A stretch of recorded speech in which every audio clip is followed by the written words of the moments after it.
Hello, beautiful people. We are back with our eighth episode of Killer Con, where we have Killer Conversation, our weekly horror panel live series. And I am really excited to kick off a new segment this week that I will get more into much later. Now, we are here a little later than normal because, life be lifing, but we are going to still give you guys a great episode today. We are talking all things Black horror movies that you might have missed and really need to check out. So, without further ado, let me go ahead and bring in our guest. First off, you already know if it's not the 70s and the 80s and it ain't some naked women in her horror, she don't want it. Y'all, please, warm welcome to our horror maven, Tyra of Struggle Reviews TV. Yes, you threw me off up there. Let's talk recent Black horror. Recent. Recent. You know I resign in the back. I'm here to learn more about this recent because I don't think I watch enough of the recent horror, especially the Black ones. I think this is an interesting conversation to be a part of because when you think about Black horror, everybody always names, the people under the stairs, Candyman, the recent Candyman, and Tales from the Hood. And then it's like, okay, what else? Jordan Peele over there would Get Out, no, but yeah, who else? And then it just kind of stops there because some of us just genuinely don't know. So I can't wait to hear what everybody has to say. Yes, and I don't know if anyone even is on the train. We got a new Black horror movie that came out recently, actually. But before we get into all of that, let me bring out last but definitely not least my girl Kay Blau of The Fifth Wall. You ready to get into some horror, Kay? All day, every day. Okay, let's go ahead and kick this thing off, okay? We are going to get into this conversation of Black horror movies you might have missed and need to watch. And I'm picking back off of a video I did earlier this week where I gave you recommendations of Black horror movies, lesser known Black horror movies that a lot of people aren't really haven't talked about, whether it's from the 80s, 90s, millennium, now, just Black horror movies that a lot of people seem to skip over. Like Tyra said, we always hear the same movies mentioned in the conversation. And one horror movie that I just referenced is a horror movie that actually just came out this year called A Dark Song. It is actually a Nigerian horror movie from an up-and-coming first-time Black writer, director. It is currently free on Prime, so why not check it out? Horror. Tara, do you have any Black horror movies that are lesser known? Let me see. Because it'll probably be lesser known to some people, and then some people are like, well, if I had watched any Black horror, it was definitely those, our low budget Black horrors. I don't care what nobody say. I have a wonderful time watching Killjoy. I have the dopest time ever watching your Killjoys, Ragdolls, even on, a good day, a Leprechaun in the Hood situation. But Killjoy, that is a really great clown in the whole sector of your It's or just your clown Terrifier movies. The whole premise of Killjoy, I love it, and it's really fun. And and as bad as those effects are, and as low as the budget is, it's a really good time for me. I don't feel like enough people watch it. I will scream it to the rooftops forever in a day of my life. I was appalled when you had asked me, like, what is this from? I was like, have you not seen Vamps with Grace Jones? Nope. Please go watch Vamps with Grace Jones. I know like a plethora of people when they talk about Black vampires and we need to see more, especially females. It's like, all we have is Akasha and that's it. I've never seen just a beautiful Black vampire like that. Go and watch Vamps from the 80s with Grace Jones. She is gorgeous. It's like a beautiful vampire, Black vampire meets a flash dance 80s presenting scenario. Gorgeous. It's everything. It is literally everything. I will go there. The rest of the movie, we ain't worried about that. It's the 80s. We're not worried about that.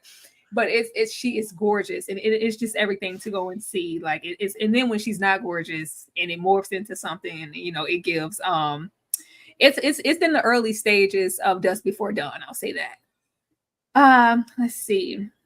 Crazy as Hell. A lot of people have not seen Crazy as Hell. It's more of your psychological horror. It stars Eric LaSalle and Michael Beach. It is so good. It's pretty much giving those 7 deadly sins. We're getting into pride and getting into what's fake, what's real, and purgatory type situations. It's really, really good dealing with death and grief and malice. It's a whole lot of pride. It's a good watch. I have a good time, especially Eric LaSalle is a great actor, and I felt like his deliverance there was really good. And if it was a bigger film with a bigger budget, I'm sure more people might have seen it, but definitely go check that one out. Something I watched a couple years ago is called Transfiguration. It stars a Black boy. He is really, really obsessed with vampires, and then he meets a girl that's equally obsessed, and we go on the roller coaster ride with them and what that becomes. I don't want to spoil anything for anybody who hasn't seen it, but go and watch The Transfiguration. Let's see. So many. I didn't think I had a good list. Do I? And I'll say just The Perfection on Netflix. It does star, it does have a Black lead. I didn't see a lot of people talking about that one, but I thought the premise of perfection and the whole violinist situation was really, really creative. I thought it was original. I enjoyed myself with that one. And as always, go watch Death by Temptation. If you have not seen Death by Temptation with Kadeem Hardison and everybody else, go check those out. That's a good list. I haven't even thought about Killjoy since I was like 12. Like I never hear anyone talk about that movie, but that is the purpose of KillerCon. We always trying to put y'all up on the movies that aren't really massively talked about in the horror community. And I have to correct myself. I said the movie that came out this year is called A Dark Song. It is called A Song from the Dark. Okay. So that is the movie that just recently came out this year. I gotta be honest, it ain't very good, but go support the movie, okay? It's free on Prime, so you ain't gotta pay for it. So just go watch it, okay? First time Black director, congrats to you. Kay, do you have hold on, man. I wanna premise Pretty Danny down here with her answer. You didn't even gotta put it on the screen, but it ain't a movie with Michael Beach unless he cheats on his wife. There's always gonna be some nefarious things happening with the wife in the movie. Cheating, no, but something happened with the wife and it wasn't justified. So go watch it and check it out and see for yourself. Michael Beach never met a wife that he cared about. Y'all gonna stop giving Michael Beach such a hard time. That man say he acting. Okay. I'm sorry, but why is that so true about Michael Beach? Even when he was on Law and Order, he was on 1 hour episode of Law and Order and still wasn't faithful. I love that episode. You on the down low, brother. I'm telling you, just can't be faithful for nothing. Tyra stole one of my movies, which is Death by Temptation, which I don't know how. I actually didn't watch that one until I was older. I don't know how I missed that movie, but if you missed that one, just go back and watch it. Now, I mean, the budget ain't where it should be, but just watch it for what it is. Okay, this movie came out in the early 90s. Just enjoy the show. Yeah, enjoy the show. You're gonna love the cat. The acting is what upholds the movie. Okay. 2 movies, they're vampire movies that I'm thinking about right now. One is called Vampires versus the Bronx. It's like a Black version of The Lost Boys, but I like it though. I think, and this is like a movie you can watch with your kids as well. I think they'll have a lot of fun with it. They do a lot of referencing for Blade in that movie. I actually think that's like a nice, fun preteen movie that you throw on around Halloween. But surprisingly, the acting is pretty good in the movie. I really like where the story went. I like that it was led by the kids in the movie. So that's a good, what is it? I don't think that movie was promoted enough. It wasn't promoted enough for me. So check that out on Netflix. Another one is Black as Night. It came out on Prime a few years ago when they had their Welcome to the House or Welcome to Blumhouse, something like that, where they debuted like several different horror movies for Halloween. That's also a vampire movie. And I, and this, black people be doing anything. In this movie, the vampires are able to walk in the sun, but the black ones, because their melanin protects them from the sun. Hmm. I don't know why, but I like that. I liked it too. I remember that one. I'm loving the chat. My people in the chat, all these 70s horrors in the chat. Hey y'all. What else? Oh, it's a movie. It's a Christmas movie called Puka.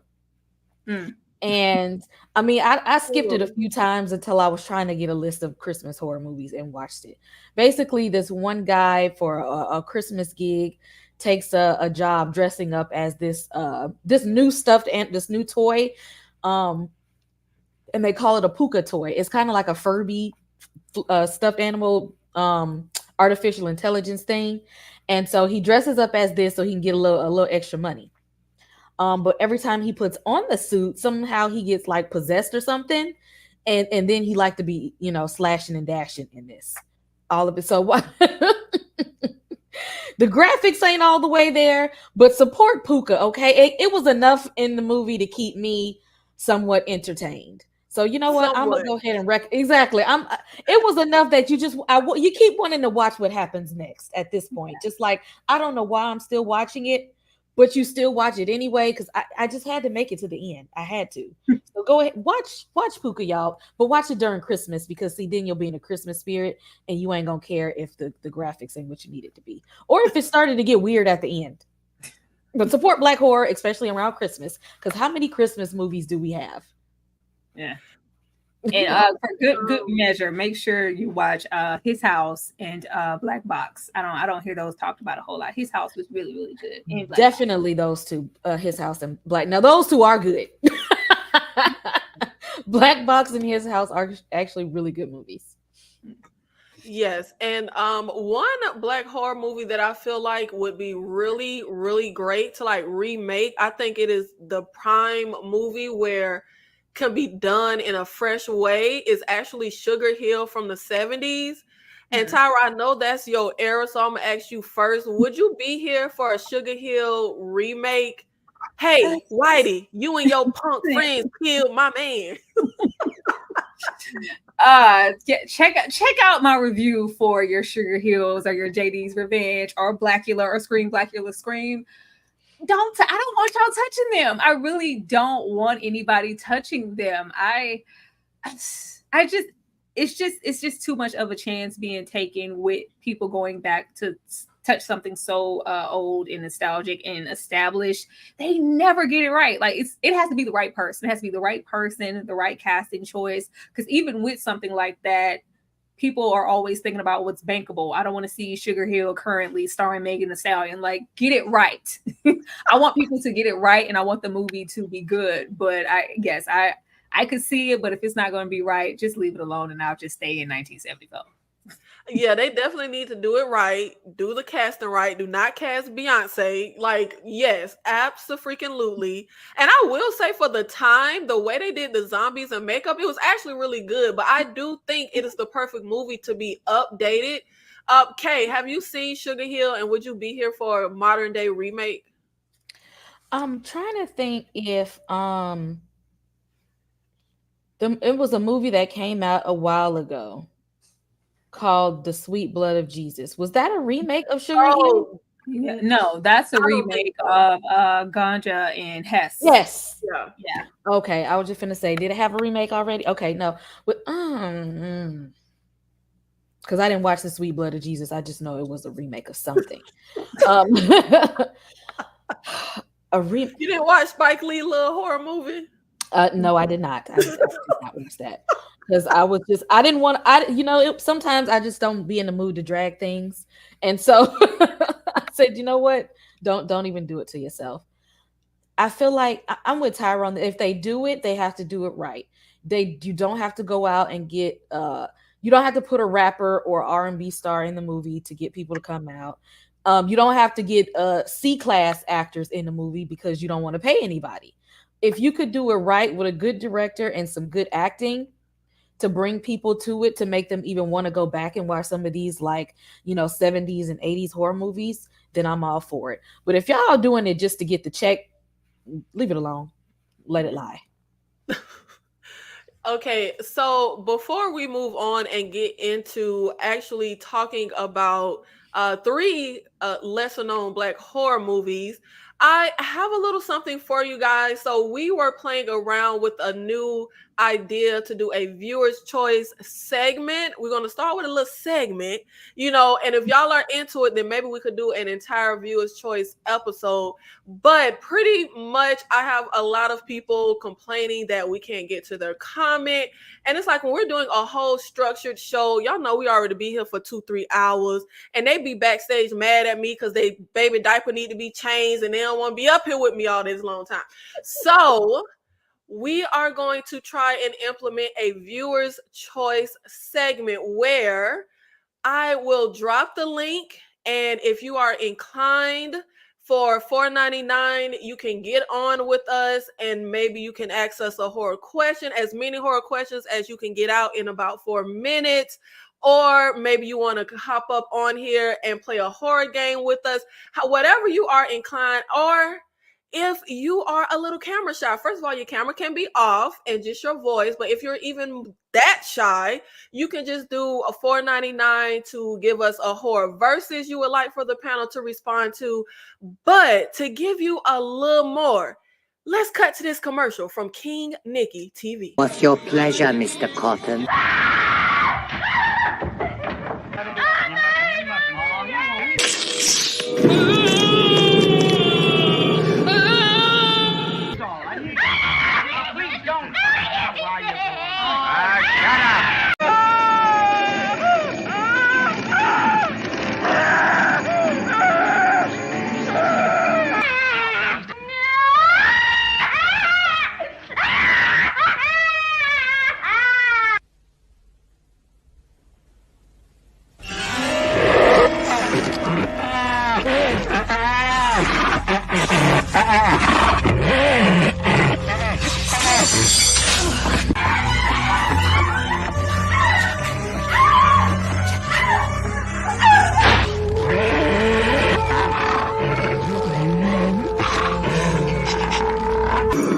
What's your pleasure, Mr. Cotton?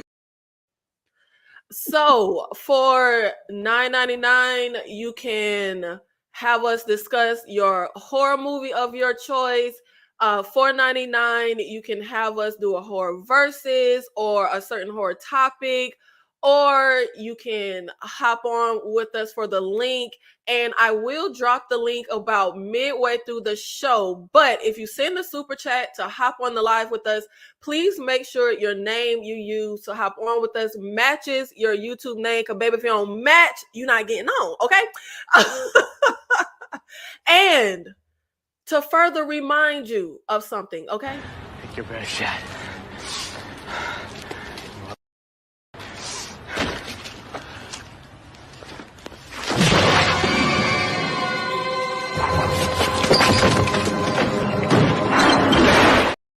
Yes, That Jason, makes me laugh. So, I love that because what you're doing in Manhattan, Jason, I love that. I love that one so much. makes me laugh so bad. Tyra, are you here for? Oh, so now you want to throw Jason at something. Now you want to be all about Mr. Voorhees. Hold on, I ain't say all about. He on here as a joke, okay? Tyra, would you be here for the subs hopping on and being a part of the horror conversation? Hell yeah. You just never know what people are going to say. Subs will hop on and pretend to want to be a part of the horror conversation. They'll get up here asking all kind of stuff. We would like for it to be the horror conversation though. And then just all of the chats is so much that I feel like people are like, oh, you missed this. Well, what about this one? Because sometimes they have seen stuff that we have never even heard of. So if they wanted to get in on that or get in on the verses or anything that they enjoy that we have here every single Saturday, I would definitely be down for that. I think it's cool and interesting and a hot mess all at the same time. Okay, you gonna be here for the subs hopping up and giving us a horror versus? Yeah, switch things up a little bit. I'm always here for a little switch up. So yeah. Absolutely. And of course, if you do not want to send the super chat through YouTube, I will have the ladies put their Cash App in their comment section. So whoever's channel you are watching from, you are able to participate. Now let's get into our first horror movie, black horror movie that you might have missed and need to watch. Salem, I think that's how you pronounce it. Okay, it is a black horror movie, recently came out. I don't know how I missed this and the year it came out. It came out in about 2022. It is in French. It is a African horror movie about a group of mercenaries who end up stranded in this little town where there is something supernatural going on, and this is definitely worth the watch. I really enjoyed this, and more specifically, let's get into the positives of the movie. Now, for me personally, some of the positives, I feel like I love the whole tone the movie starts with. It's a very good like mercenary crime thriller feel before any horror even comes to play.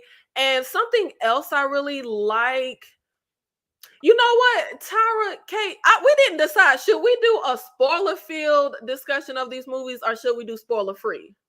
Because I didn't even think about it. It's so hard if we're gonna get like, I can try to give a positive and not give a spoiler, because we do these things in hopes that you guys will go and check out the movie, and we're introducing you to something, and it's less likely that you're gonna go on over there if you already know what's gonna happen. So I'll try to give some positives but not spoil the movie for anybody. Okay, so we'll keep the conversation spoiler free. So one of my main positive I will say is there is a traumatic storyline involving our lead that I think is very important, because I think we tend to shy away from it. We don't really cover it or discuss it. I mean, in life, and definitely not in film. So I really enjoyed that. Great ensemble cast. And well, you know what? I won't say this positive because that might give it away, but it has my favorite type of ending. I'll just say that. Tyra, what are some of your positives of Salem? It's like it's had a lot of essence from the region that the movie is in. A lot of times we don't really go for a lot of foreign movies, or more so horror movies, especially because I was like, oh, this is in French. This is in French. I think this is one of those movies, even if you can't really get into it because you're not that person who loves to read a subtitle, just following the movie, I think you'll be able to get it regardless of that. But just with the region that this film is being shot in, I feel like a lot of folklore and attachment for the spirits or the fear that was going on in this town is something that is real for them in this particular region of the world. I thought the acting was great. Sometimes with, our horror movies that come out recently, if you don't have a big name attached to it, sometimes we do, skip on the acting and go for it. What you call it, C level, our more so D level, starting out fresh actors, and you can not really you can't really get into the role, even if it's a really good movie. If the acting is poor, you just can't get into it. But not only was it a good movie, but the acting for me was really great.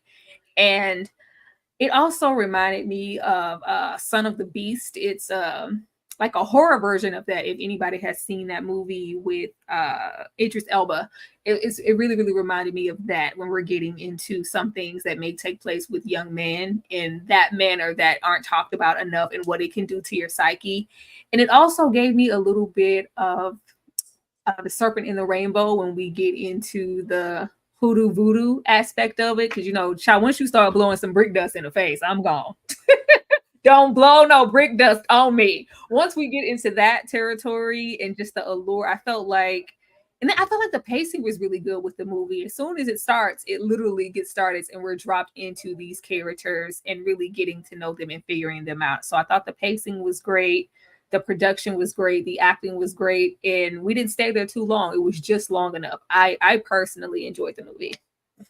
Yes, and I forgot to mention that, piggybacking off of Tyra, I did like the region we were in and how they used the location.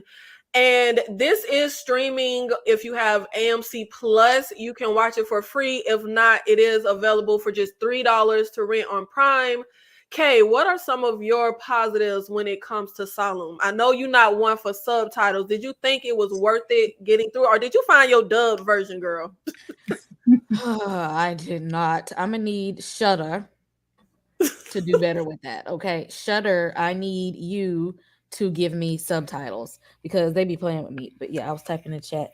So it's Shutter is where I watched it on. Yeah. Okay. And I remember when this movie came out, and then I said, Shutter keep playing with me with these. Shutter be having a lot of movies, a lot of foreign horror, but they don't want to put dub nothing on there, and I be getting upset, and I Because cut it off. dub ruins the movie. It does. Sometimes It kind of reminded me of Mm-mm. Apocalypto. Well, not in execution because that's my film, but in a way that if it was dubbed, I wouldn't really get the same. I don't feel like it would be the same, even though they're speaking in their native language. I still enjoyed it. I felt like dub might have taken away from this movie because with dub, they have a tendency to leave stuff out or put stuff in there that they think fit for dramatic effect. And it's just like, what? It becomes a little laughable if you have somebody Yes. and then Yes. somebody talking in a calm tone. So I don't mind reading a good subtitle sometimes. But what were some positives for UK? Y'all got to get used to that dub, okay? I don't mind. That's what happened when you grow up watching kung fu movies, all right? I don't mind. It don't matter if the lips ain't syncing up with the words.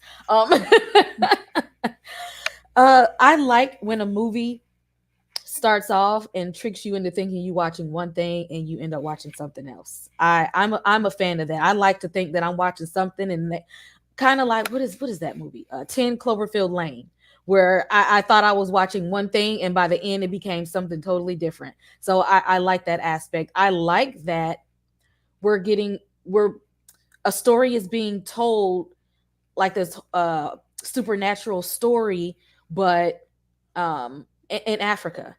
I like that because when we be thinking about some of these African movies, we be thinking about that foolishness that we be watching on Netflix. They be doing a bunch of some foolishness and gang movies stuff. It's nice to see them do a little supernatural touch on it to say we can be well versed in different genres. I like that aspect. And if I'm not mistaken, it took place in Senegal, right? Yes. What I liked and what I thought about watching it, and because I have a line sister that's family is from Senegal, and when I thought about the spirituality aspect of it, Senegal is a good place for this movie to kind of be centered around. For the brief history lesson, Senegal was one of the places that had where the slave ships ports would go. So they have one of like the door of no returns in Senegal to the building where you go in and then that's it.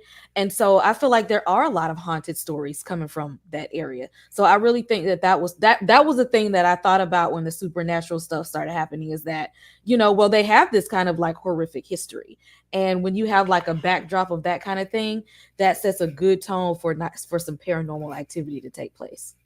Mm-hmm. Yes, and I love a like mix of like real life kind of horror, like a real life horrific feel when you're watching something horror. But of course, no matter how much you enjoy a movie, there are always going to be some negatives. And one negative I will say for me is I enjoyed this all the way through, but I will say I was so into just the mercenary mystery situation we had going on, even before we add in any horror. And for me, it kind of peaks about, I think, halfway through the movie. We have this really tense like table scene where certain things start to be revealed. And I just feel like the movie never is able to quite sustain that tenseness and that suspense that we have in that moment.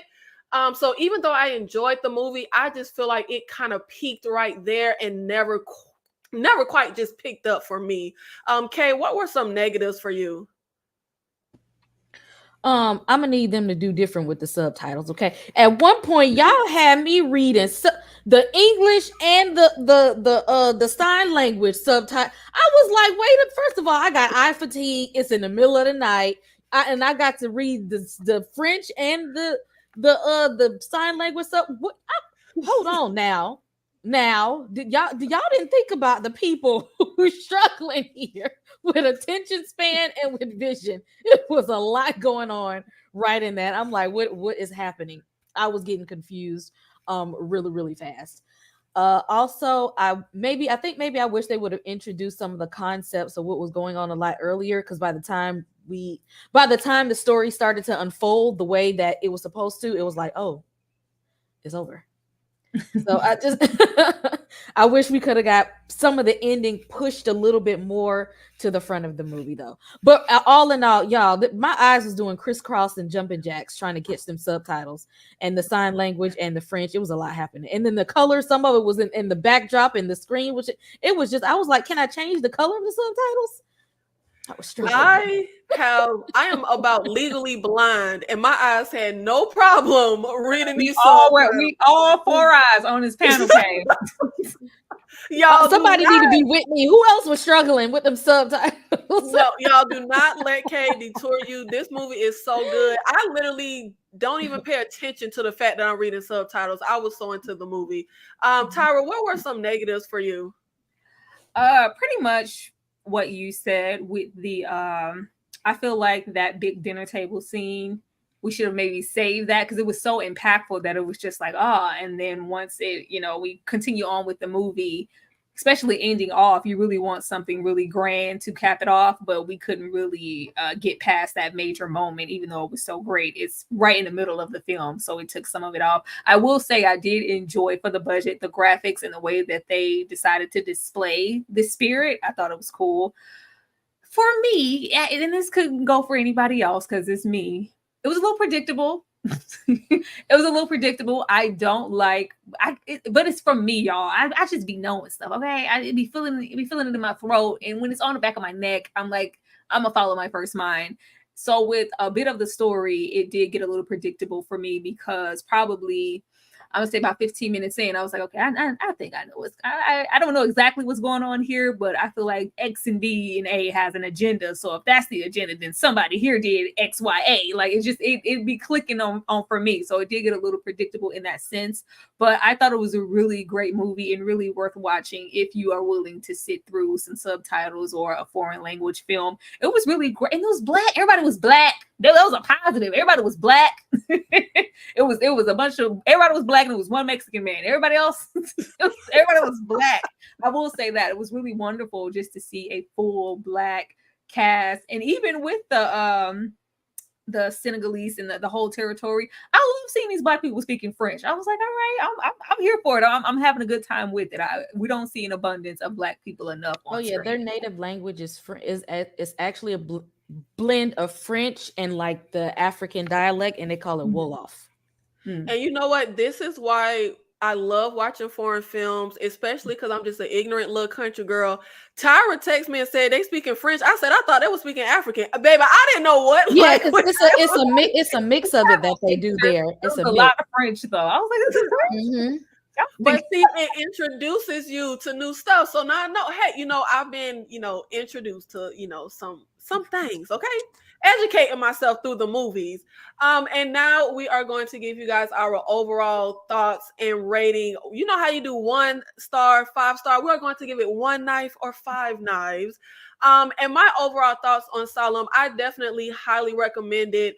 Like Tyra said, it is a bit predictable, but I honestly don't think it's quite as predictable if you're don't watch as many damn movies as we do. Yeah. But certain stories just hit certain beats, so it's kind of, you can call certain things. And I feel like you could say this movie borrows a lot from other movies, but I found it enjoyable. The performances were really good. The scenery was good. Everybody black. And the acting was really good. Like, I want to see these people in more movies. I mean, they probably are. Maybe I just haven't watched them. But I thought everyone really did. And after my week of kind of watching a few, stuff like Bitch Ass, which we'll get into, it was very refreshing to see this caliber of talent. So I would personally give this 3.5 out of 5 knives. What about you, Kay?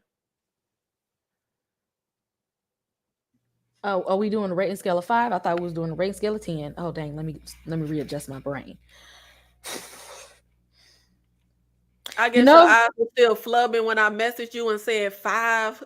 I don't know why I thought it was. I thought we was doing 10. I don't know why I thought 10. That no wonder if the pictures up here. See, that's what I get. Reading is fundamental.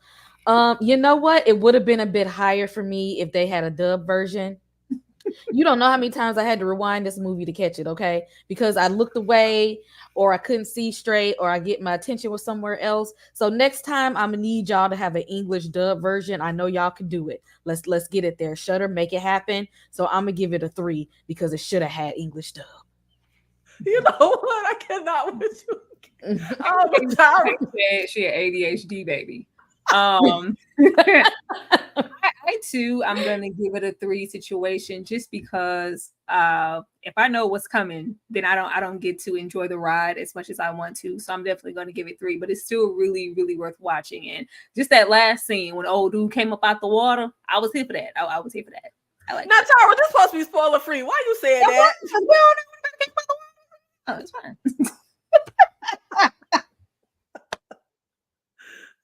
It was. Well, I highly recommend it. A black horror movie that a lot of people are not talking about. Y'all, please check it out. And before we get into our next black horror movie, just to remind you, we are doing a viewer's choice segment today. So cut to King Nikki TV's commercial. What's your pleasure, Mr. Cotton?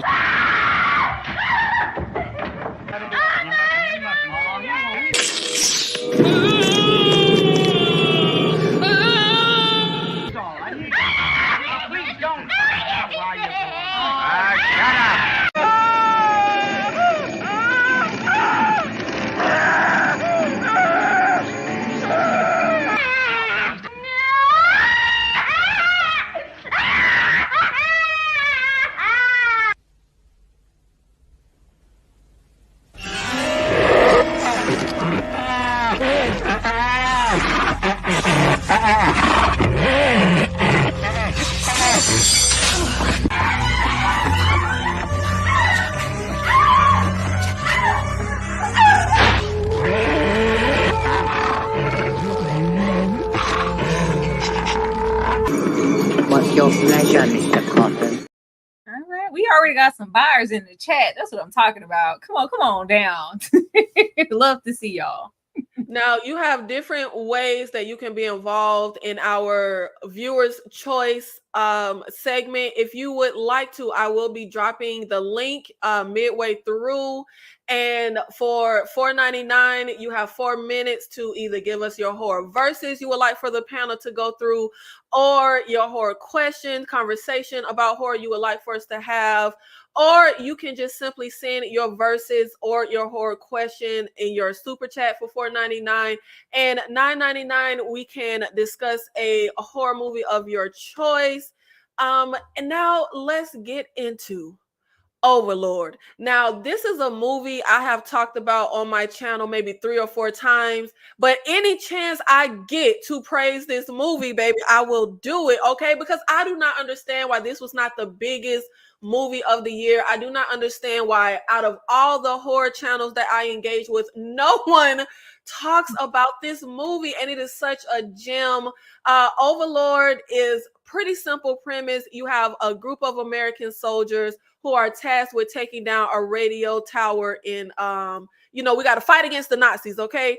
And come to find out, they are doing secret experiments where this tower is located on the local. So you have these zombie experiments that are happening. And I know a lot of people feel like the zombie subgenre is overdone and generic, but trust me, this is something very different. Y'all, look. It's a gem, okay? It is truly just a gem, and everybody needs to watch it, okay? Now, let's get into the positives of this movie. For me personally, y'all know I love gore and I love blood, guts, and all of that. The effects and body horror for me were top notch. Great ensemble cast, really effective villainous character, really good action horror film, which I always say we do not get enough action horror mashup. And we got a great black final guy, which we it's few and far between, okay? And he was amazing. Great talent, great character. Tyra, what were some positives for you with Overlord? The way I love me a good throwback film. The way I love me a good throwback to that era in time, child. Call me what you want to. I will go and watch Schindler's List and The Pianist on a good day for fun. And then The Boy with the Striped Pajamas. Depressing, very much so. But I love those type of movies. So to give me that time with a horror element to it, this is definitely like a horror Dawn of the Dead meets Inglorious Bastards Red Tails type situation. And I love that. It's really, really good. Everybody, this is my first time seeing, all of us interview with the vampire lovers. This was my first time seeing Louis. I remember seeing Louis in this film because I watched this in the movies. I was like, oh, they killed the brother. I don't want to give away too much. I was like, they killed him, but they finna kill all the brothers. All the brothers ain't safe. They put this black man on a poster because they gonna take him. They gonna take him from us. They killing brothers early. But it's the writing is great. Every single actor in this film is up to par. Visually, it's outstanding. Like you said, I love me some good body horror, honey. The body horror and effects in the film are really, really good. It gives you everything. I think there's something here for everybody who loves action, somebody who might love horror, and somebody who might look, because there's horror and then there's body horror. It's something here for everybody to really, really enjoy, and really a good movie to, throw on and watch with your man. Like, your man who like, I don't want to watch no horror. This is like a really great median to satisfy everybody of a particular taste. And like you said, we have a black final guy. Where are those? Those are absolutely nowhere. Going to the movies and watching this film, notably, you have your picks and chooses of, that's gonna be our final man up there. That's gonna be our final girl, because the brothers ain't gonna make it. The brothers never make it, and the brother made it. Go see this brother make it, please. And not only did he make it, baby, he is a hero. Okay. And then the actor, I'll speak. I don't know the actor's name right off the back of my tongue, but he was also the man who starred as the protagonist in Run, Sweetheart, Run. He's just as disgusting in this film as well. And he's just a really, really great actor. I love him. And if you love a disturbing Kiefer Sutherland, slap you in the face because I don't like you as an actor, I might slap you in real life just off of the strength of you performing this role so well. I'm going to slap you when I see you trying to get your autograph, because why you do that in that movie, that's here. Yes, he always, I feel like he typecast at this point. He was on Game of Thrones. Run Through Hard Run, like Tyra just said, he plays a great villain. One of those villains you love to hate, because he does have like a good little swag about him, like a cool kind of villain, but ruthless. Kay, what were some positives for you with Overlord? Okay, if y'all hear some noise in the background, it just started storming here, just to warn y'all. Randomly started breaking out into a storm. Positives. I randomly stumbled upon this movie. I think I saw it on FX. I just randomly because FX just be showing stuff. So, and I was like, is this a war movie? But I'm seeing like horror scenes. So I just randomly started watching it. Positives, that one scene where the transformation happens with one of the soldiers, that got me right there. I really like that scene. I actually started watching the movie also because if you guys have seen Falcon and the Winter Soldier, the guy that was Captain America in the series, that's the same guy, ain't it? If not, he looked like him. But Johnny Walker, I'm like, that's the series Captain America guy. So let me see what this is. And it was up from there. It was a movie that I want to say you can go into it and not know the premise and then keep watching it because it's so interesting. So I really like that about it. Like, you can literally hop in at any point in the movie and say, yeah, I want to see what's happening next. You just immediately get sucked in.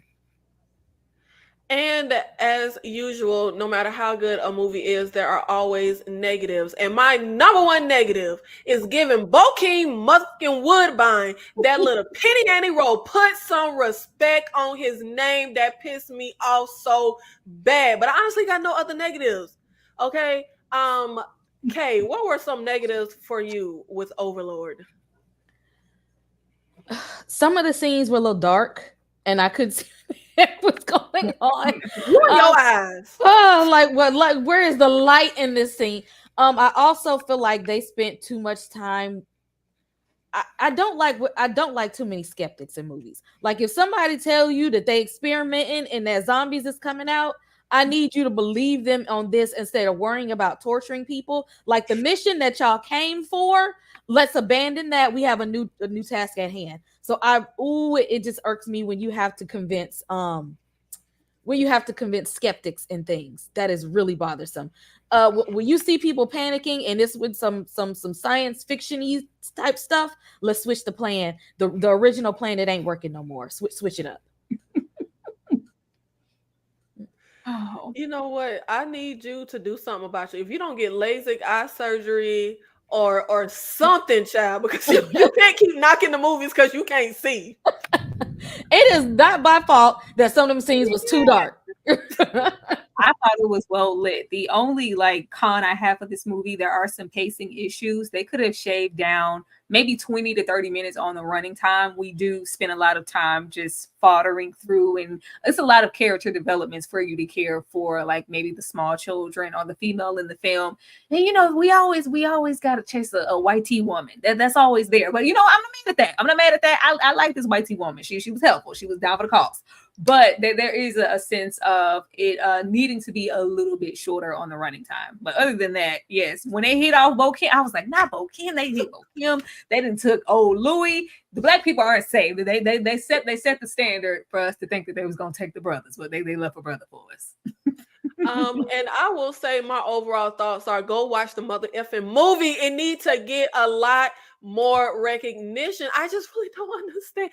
I guess they said we ain't putting no more Negroes as the hero no more because y'all ain't showing the hell up. But I give this 5 out of 5. I mean, I really have no complaints. Even the negatives that Tyra mentioned, I was actually here for it because I really liked the characters. I was very engaged with all of their interactions. It really wasn't anyone that I just was like, okay, I'm over it. I don't like this character. I loved every moment. I just thought it was so good and so well made. I thought it had a really good pacing. Everything worked. Okay. Tyra, what are your overall thoughts and rating for Overlord?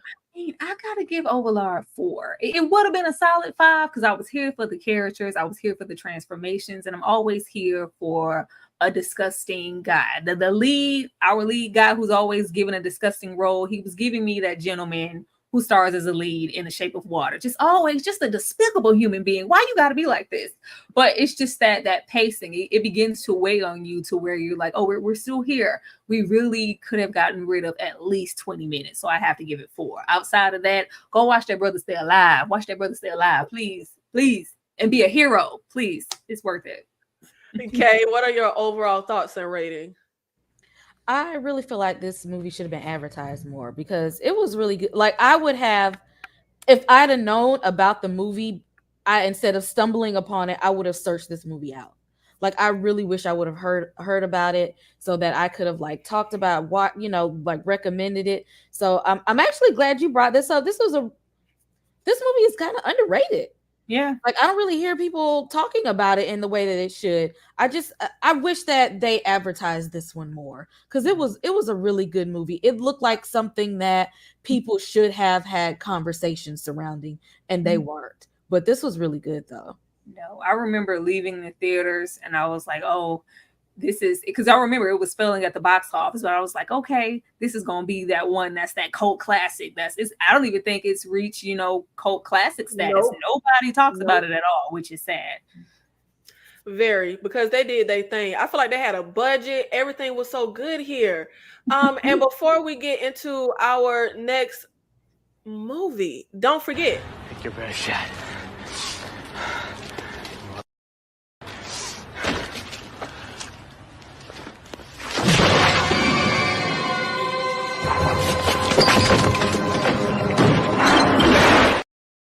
Yes, Jason walking around Manhattan. I love it. So I love that one so much. Knocked his head clean off. Support. Clean off. We love it. Thank you. Y'all know I love me some Jason Voorhees. Do you love him in Manhattan? Every movie. The only movie I don't support Jason is when he went to space, because y'all shouldn't have put his big ass in the spaceship in the first place. Other than that, I'm rocking with Jason every time. Now, our final film we are going to get into of our Black horror movies you might have missed and need to watch is Bitch Ass. Now, baby, from that title, you should already know what you are in for and what to expect.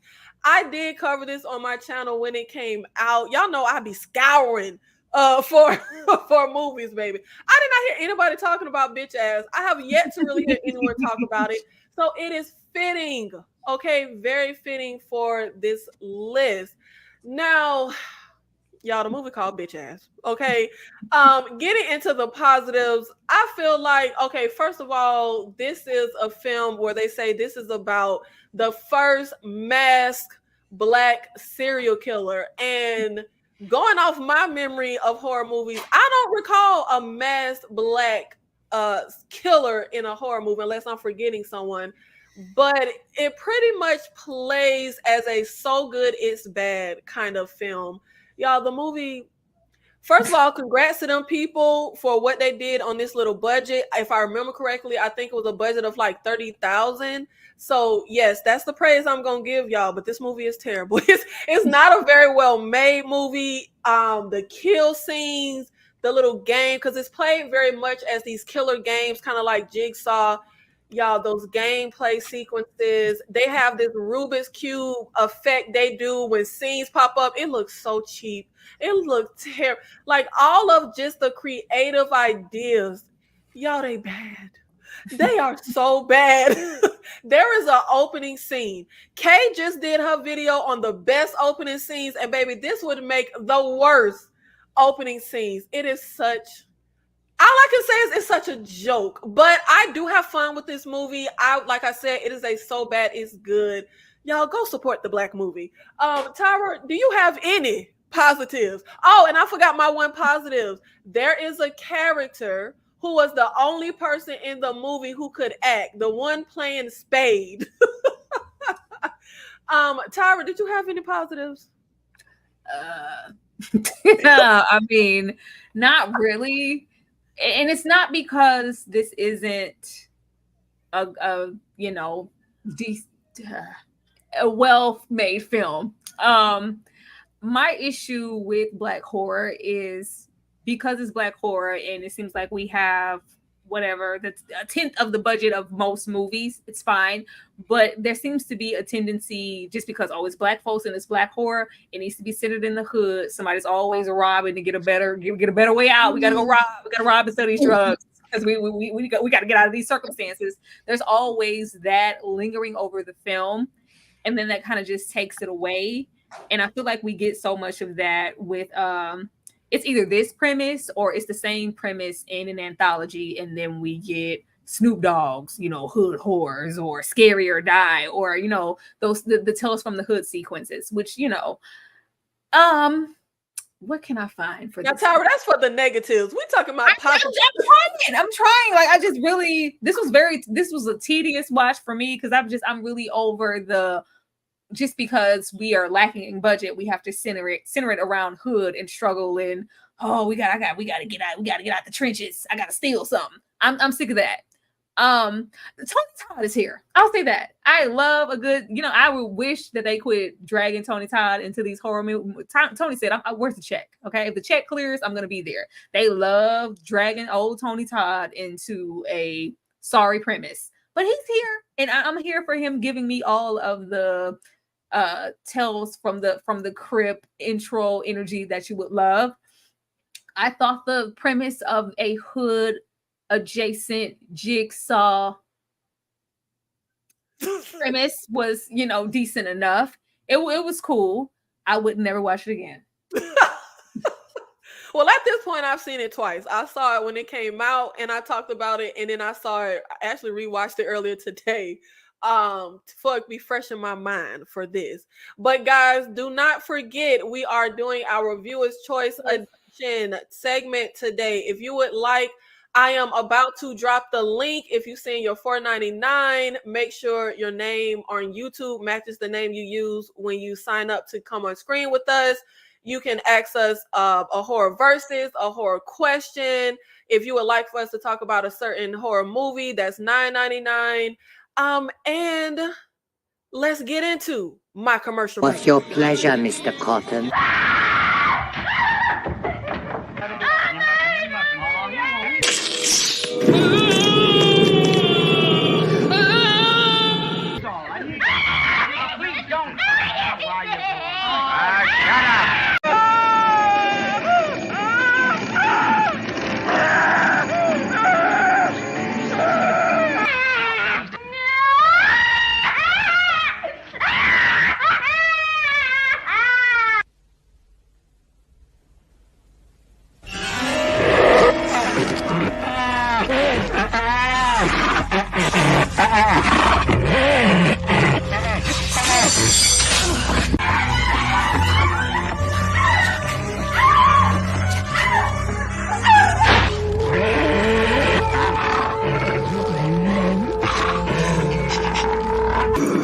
What's your pleasure, Mr. Cotton? If you are shy and don't want to show your face, you don't have to use your camera when you follow the link. Or if you're just all around shy, you can just send us your question with your $4.99 attached. And of course, we appreciate everybody being here to support us. Kay, do you have any positives for bitch ass?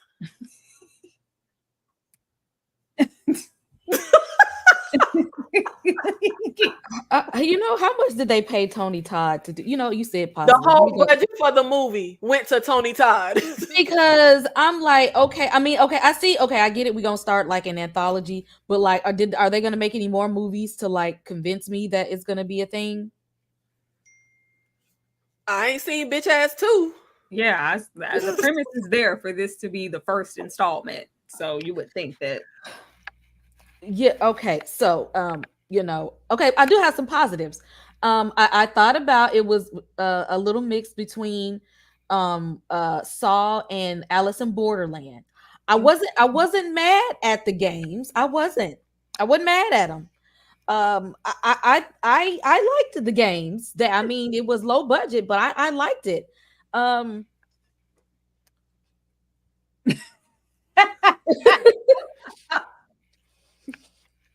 It's forcing it. Don't force it, Kay. Let it go.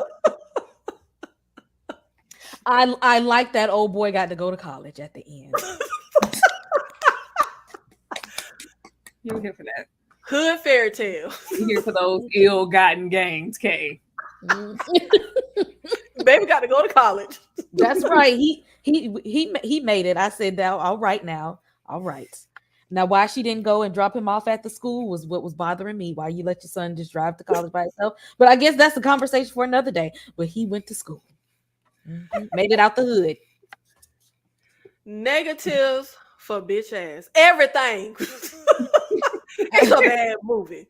I will say though, what sticks out for me besides the god awful acting, I would say it felt like they didn't even try. Like there are flashback scenes where we watch bitch ass and certain other characters interact as kids. The actors they got to like play the younger version of like the mom and the adult, they don't look, I mean, they don't even you can pull out some black folk that look like they in the same family. Okay. I see them walking by me every day, look like they could be related to me. It's like they didn't even try the opening scene. You're not gonna hit me like no bitch. And then they do like this comedic smack. You knock my tooth out. Y'all, it is so god awful. Like it is so bad. But look, we may be talking bad about it, but look, we spotlighting the black horror movies, okay? That's what matters. That's what we were spotlighting them. And you can make your own decision, watch it, you know, come to your own conclusions. But come on, baby. I honestly feel like even with the low budget, and it was a pretty low budget, they had to put this together. They still, I done seen short films where they spend $400. Give me something better than this. Like, I don't think it's the budget. I really don't. Because, you know, Look, it's and then the way we have the actual serial killer. First of all, the way bitch ass is dressed in that suit and mask looks more like he is ready for S&M, not serial murder. It's Mm-mm. I could go on and on, but I'll give somebody else the floor. would- Tyra, Girl, that suit was given. I don't hear nothing but ladies calling. And he was trying to go wall to wall in that suit. I thought this was Phantom of the Opera in the hood. Then just for us to relay that this is the same character in the past, we got this big man walking around in a suit jacket in the summer. Like, baby, please. The grandmother character in her prehistoric witch trial laughing, that was hilarious. That was hilarious. I was like, is she from Salem? Is she about to summon something? Why is she laughing like that? The heavy breathing on bitch ass when I'm like, first of all, bitch ass, we've seen you talk in these games when you give and pick your pleasure, but before the happening, before you take somebody's life, we connect 4. But when it's not convenient, it's just it's like, why is he diabetic? Why is he breathing like that? What is the problem? It they did what they could. I will say that the premise of using some of our most beloved games, your Monopoly, Connect 4, child rock, paper, scissors, operation, to kill someone it's creative. I will say, and this leading back into the positive, I have never seen another film like bitch ass. They were individualistic. I was here, but child, it's just do a little better. If the budget's going to be down, I need the acting to be good, or I need the writing to be. It doesn't have to be amazing, just something worth following. On the graphic side with the budget, and they tried to, with them little deck of cards flipping over with they were trying. They were trying, Nikki, and that's what I can tell y'all. Y'all bitch ass was trying. And you can watch bitch ass on BT Plus, or you can rent it if you want to waste $2. It ain't a waste. I don't want to talk about these black folks like that. I don't want to talk about these black folks like that. Okay. You can rent it on Prime for just $1.99. For $1.99, you can see the serial killer. TP, if it ain't on Tubi, it belongs there. It would fit. It ain't on Tubi. Well, it would fit. It ain't on Tubi. It needs to be. Put it over there. Who said you was too good for Tubi? Get over there on Tubi with your bitch ass. Go to Tubi. And I actually think, if I remember correctly, when I first saw this, I want to say I rented it on Prime for like $6.99. Yeah. Yeah. Because I be trying to support black folk. But you see how y'all do me when I try to support y'all? K. Any negatives for bitch ass? Next time you should. I enjoyed the RZA's movie Thriller on Netflix more than this one. Okay, because at least that had that Hoochie Love song was kind of riding a little bit. Nikki, did I have a question about this movie here? I'm scared. Did Chris Stokes make this movie? Because what? Yeah, it was giving Somebody Help Me Part 1 and 2. It could be over there with those. Chris Stokes he made the Somebody Help. What was it? The Always and Forever that he made. That's on Chris Stokes and Marcus Houston be making Tubi movies that are just in this area right here. It'd be low budget, bad. Did Chris Stokes make this? No, he did not make it. Tubi gold. These movies are Tubi gold. Like the audience for this particular film are the people who watch these, the Somebody Help Me's on Tubi. I don't care for these movies, and I don't want to watch it again. Now this is a step above Somebody Help Me. No, it ain't. They didn't even try with his mask. That mask was 50 cents after the Halloween sale when you go the next day to get the. They didn't even try. Then he had that fake Batman voice, like, who it is. Who is this now, sir? And why I actually would have even appreciated the movie more if they didn't have to go in the house for a gang initiation. First of all, I lived in Macon when the Bloods was running rampant. Okay, they ain't never have. I'm like, the gang members ain't look like this now. If they would, everybody would took them as a joke. Okay, But I wasn't even serious. I almost didn't even know what decade the movie was supposed to be. I said, "What is this I hair?" don't know because he had a beeper. It was supposed to be the 90s, y'all. Oh, that's what the hot top fade was for. Yes, they gave y'all the high top fade and they gave y'all the beeper. But so, like, cause some of them was, it's like they was trying to do 90s fashion, but but the setting around everything else didn't look 90s ish. That was current. There was no 90s till I saw that beeper. I was like, why he got a beeper? I was like, oh, a beeper and the one hairstyle, and we were supposed to be in the 90s. That explains the yearbook and the flashbacks to the 80s didn't even look like the 80s. That looked more 90s than anything. Like, I thought this was supposed to be current day, but I was trying to calculate what the baby trying to go to college. Did she have children later on in life? I was like, well, this bitch ass ain't his daddy, so that's not adding up. Did we find out who the daddy was? They did. It was just random. So we just was gonna throw that. It wasn't Spade and it wasn't bitch ass. Oh, and another thing I noticed. And see, I don't like to drag black, so I don't be watching some of these movies because I don't like to drag them. Why was some of the movie in widescreen and some in short screen? I was waiting for one of y'all to say that. Because y'all know my eyes be deceiving me sometimes. So I had to really focus on, like, wait a minute, I know this was short screen a second ago. And I know it was. Okay, and then now it's not. It's not. Sorry, Miss Lisa. Our little non-spoilers went out the window. Soon as Oh, we got to the y'all sorry. please go watch and support the movie. Because I was so confused. I was like, okay, no, it's not short screen. No, it's not. Okay, I was tripping. Okay, it is short screen. They were trying to make artistic. That's what I was going to say. I thought it was a little bit of free, artistic, like, you know what? I feel like it'll be for dramatic effect. Let's do this. I thought it was just a personal choice. So I just left it alone.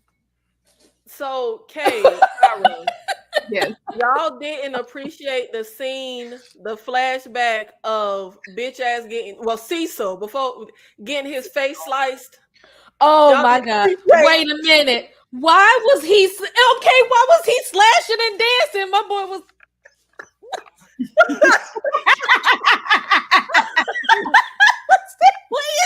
What this thing he got me watching? No, he was walking and slashing and dashing.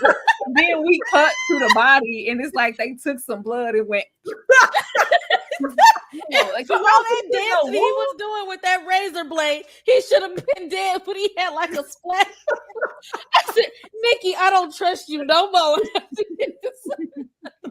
Look, I gave y'all two good ones, but we here to support the Black film. Shout out to Bill Posley, who wrote and directed Bitch Ass. I know you drug your film, sir, but we still putting it out there. And y'all ain't gonna tell me Chris didn't do that movie under another name. Show me the picture of who did it. Marcus Houston has something to do with this movie. I guarantee you he did. Okay. Marcus Houston is living his best life with his underage girlfriend. And making ridiculous thriller movies on Tubi. Do I even have to ask overall thoughts and ratings? Can we give half a knife? Is half a knife? Half a knife. The blade or the handle? The handle. Okay. I said, you know what? I had too much promethazine in my system. Me trying to watch this movie. You know what? Because I want y'all to deal with the pain that I dealt with, I'm gonna give it 4 knives so y'all can watch it. Absolutely not, Kat. We supporting you, Bill Posley. She gave you 4 knives, baby. Yeah, I'm gonna be honest. I do think it's worth at least one watch. Some Sunday afternoon where you don't have nothing better to do with your life. Just watch it and have a good laugh. I'm about to trick my family into watching this movie. I will say this is one where I felt like if this laid good groundwork, if they did continue on, because it did leave room for another film, maybe they could get a better handle on because they wanted to be Jigsaw, adjacent a little bit, but I have not seen a Bitch Ass Part 2, so I'll just wait and see if there's any improvement whenever that film comes out. But for now, you get the handle. Tyra, will you take your YouTube money and help finance the sequel? No. No. I can't do that. We would need bitch ass to make some profit. Ain't nobody going to. Well, if it's a Struggle Reviews production, maybe it'll go somewhere. And now I'll give him some money. I'll give him some because I want to see what's next. The best part of the movie was Tony Todd starting and ending it because see, I thought we had something. I thought it was gonna be an anthology when he opened it like that. Then it wasn't. I was like, what? What happened? Child, y'all paid that man probably $500,000 to turn around like this in the chair.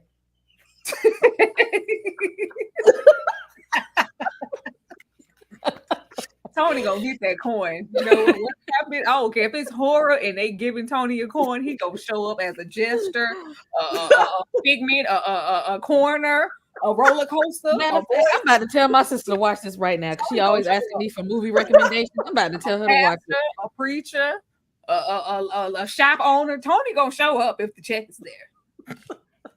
Look, Tony gonna put on his deep voice, and he gonna show up. One thing Tony Todd gonna do that we gonna do as well is support a horror film, and that's what we just did for y'all. We just gave y'all some lesser known Black horror movies that nobody else is talking about. Okay, so don't drag us. We here. So that is good. If you like laughing at your Black horrors, go watch Bitch Ass. Bitch Ass is a good drinking game type of film. Like take a shot every time. Nah, you might end up with alcohol poisoning, child. Like this.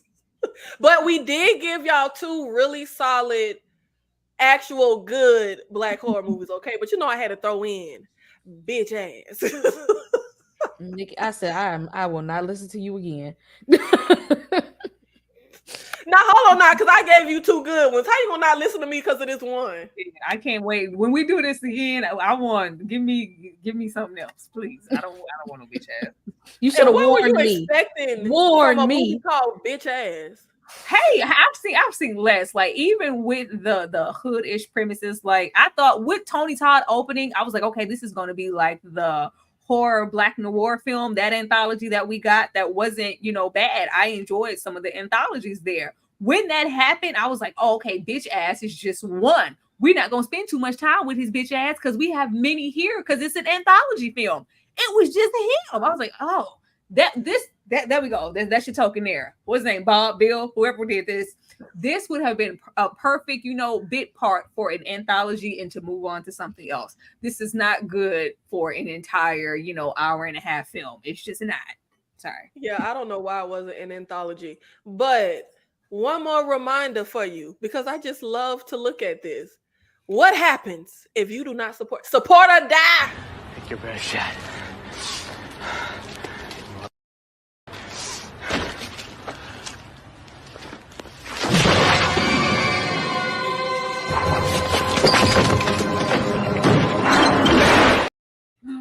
I love it. Am I playing that too much? I love that because I don't care. Support or die. He was waiting, like, come on, you don't want none of this. You got to show the scene where he was fighting for his life with all them punches, okay? You got to build him in there. He thought he was getting somewhere.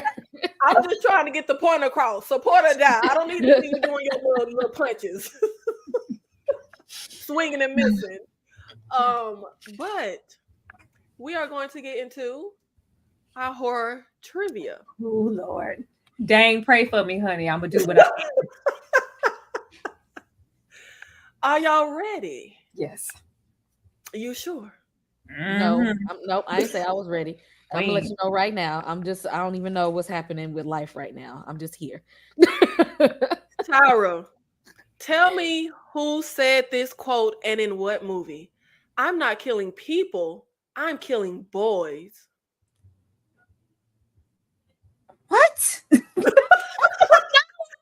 I'm not killing people, I'm killing boys? Come on, Tyra. Okay, I'll give you multiple. You want me to give you multiple choice?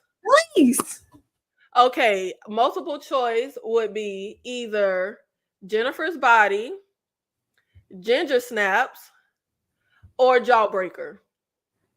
Okay, I know it's not Jawbreaker. This feels very This feels very Jennifer's Body. I'm gonna go with Jennifer's Body. Yes. Thank you, Lord. Don't be trying to play us. You know I need multiple choice. Okay. See how? Look, don't say I ain't never helped y'all out. Okay. Thank you. I needed that. Okay. How many times in I Know What You Did Last Summer do Helen and Ray speak to each other? Twice, 20 times, 47 times. Who? Helen is the Sarah Michelle Gellar. Michelle Gellar character, and Ray is Jennifer Love's Hewitt boyfriend in the Freddie film. Prinze Jr. Yes, Freddie Yes. Prinze. Okay, give me the options again. Do they talk to each other twice throughout the whole film, 20 times, or 47 times? I know mine. Oh, A. Yes, they only speak to Twice. each other Say nothing. twice. They barely. Y'all gotta put names and faces. Names and faces. I thought this was an easy one because them people do not talk to each other that whole day movie. We take this to our grave. Right? Tyra, Oh Lord. which cabin was used for Claire's cabin in Final Destination? Was it the cabin from The Evil Dead, the cabin from Lake Placid, or the cabin from Friday the 13th? Girl, I don't even remember that sequence. That's the only part of the movie I always forget when he be going in there trying. I'm gonna say, I feel like The Evil Dead would be covered. You ain't going over there. You ain't got that kind of budget. Right? It wasn't giving Crystal. I'm gonna say B, Lake Placid. That is correct, Tyra. Thank you. Do what I They can. used the same cabin from Lake Placid in Final Destination for Claire's cabin. Thank you. Now, see what happened when you put a little brain muscle into this? You see what happened when you give me multiple choice? Okay. Which movie poster had to be recalled for violating MPAA advertising guidelines? Was it the poster for The Thing, Saw 2, or Hellraiser? Their original movie poster. I know this one. Yeah, I have no idea, but I'm going to guess. Saw 2, that might have been too late in the game for that. The Thing, did they even put The Thing on any of the posters? I'm not sure because it always looks very wintry every time I look at The Thing poster. So I don't know. I'm going to guess a Hellraiser just by name alone. I don't know. That is incorrect. It is Saw 2. The Severed Fingers. It was. Because that always surprised me. Like this. Yeah. Out of all stuff, this. Yes, it was The Severed Fingers. They had to redo the movie poster. Child, somebody reported them. That's what that was. Tyra, your Yes. favorite movie. Child, not What that was favorite. the line Jesus wept in the original script for Hellraiser? So you know that scene that we love where Frank says Jesus wept. Mhm. Was the original line help me, F you, or more please? Mm. With the tempo and the tone of that film, it definitely wasn't Help Me. Ooh. Oh. I don't know. I'm okay because they had to do a lot of adjustments with that film and take stuff down a notch because they was trying to get that R rating. I'm gonna go with B. That is correct. Ah! That was the original line. Look at that. I'm cooking. You on a roll. I am. Watch me mess it up.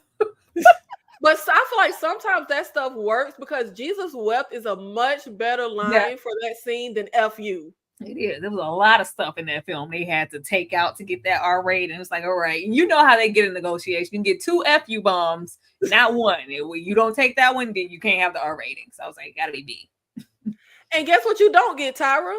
A The question Scream about question. movie that- yeah. Oh, girl, don't give me them. I don't want that. I don't want that. Thank you. I don't want that. Okay.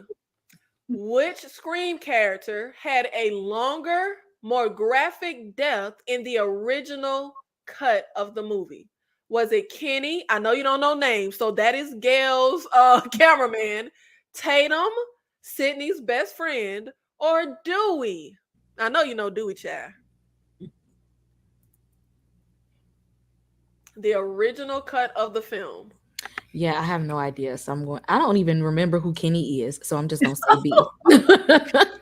He was the camera guy. You don't remember him dying in that van, getting the his van. throat slit? Yeah. Oh yeah, now I remember. So yeah, I don't know.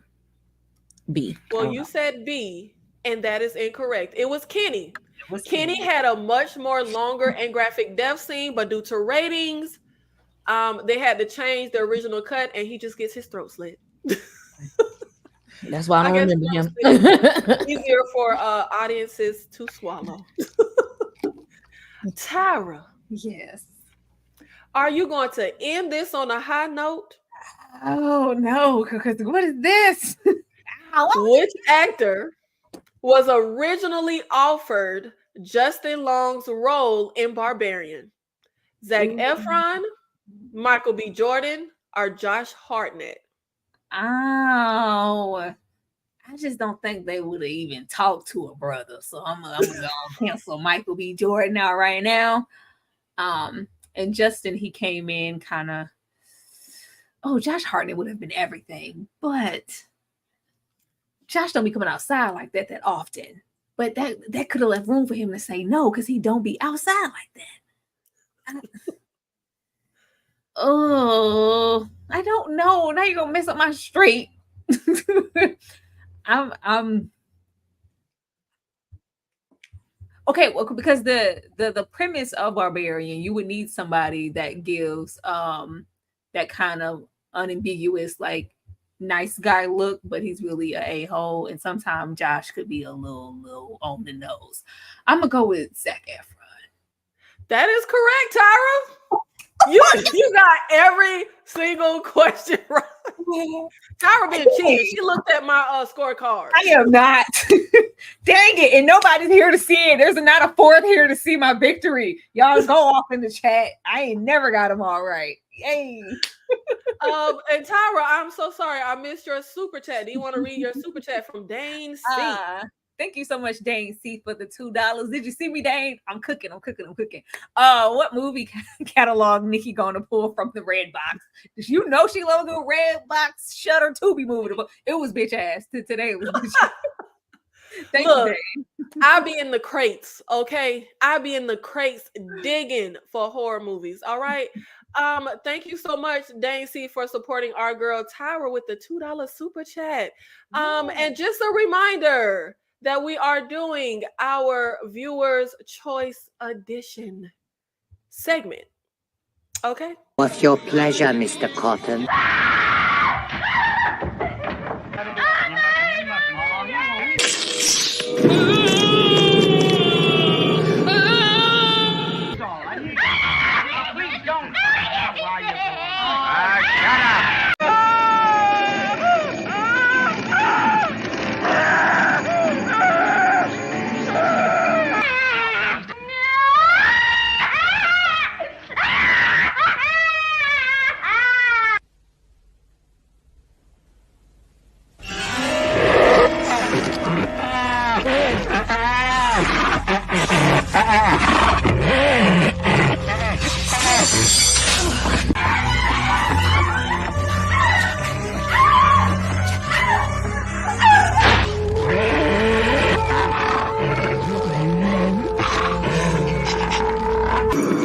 What's your pleasure, Mr. Cotton? Tyra cooking with grease tonight, baby. Okay.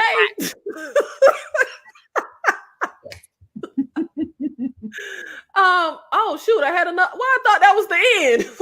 No, that's yours, Kay. I did what I was supposed to do tonight. Kay, this last question will be for you. Which movie inspired Jordan Peele's Get Out? Was it the Amityville Horror, Eddie Murphy's Delirious, or the Texas Chainsaw Massacre? Ooh.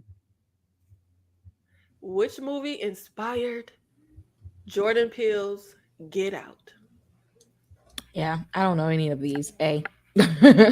I don't know. It was Eddie Murphy's Stand Up Delirious. He made a joke about horror movies and how the white character never knows nothing is up and they don't get the hell out of Dodge City. Yeah. I love Delirious and Raw. Oh shoot! Oops! What did I do? Okay, now we are going to. Oh wait! Oh, now I know that's the end. Now, child, the trivia segment is over. Yeah, you pull out another one trying to mess me up. Don't do it, Nikki. I was doing good. And now we are going to get into horror versus game. Before we get into our ending viewers choice segment. So we have one horror movie versus another horror movie, and you guys are going to tell me why you pick one over the other. And yes, Tyra, I see your face. You gotta pick. So we're gonna start with you.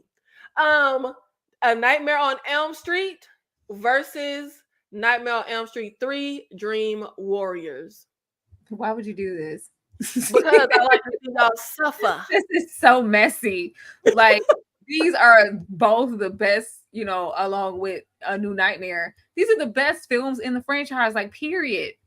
Wow. And, just for pointers, part 2, even though part 2 is part 2, it's my favorite Freddy. Like, Darker Freddy. Girl! I love Dream Warriors. Like, that was gold. That's when we got, Dream Warriors is that perfect mixture of, he's still serious Freddy, but that's when we get more into the campy, jokey, welcome to primetime bitch area. It's good times over there, but it's just such something so classic about A Nightmare on Elm Street. I can't in good faith say the third installment, so I'm gonna have to go with the first one, just based off of that opening death with Tina. And there's no when I think of a final girl, it's always Nancy first. That's the first person that comes to my head, so I gotta go with that. And the third one is pretty much her kind of passing the torch. I'm gonna go with the first one. Okay. Dream Street. Dream Street. That's the third one, ain't it? It's Dream Warriors, Kay.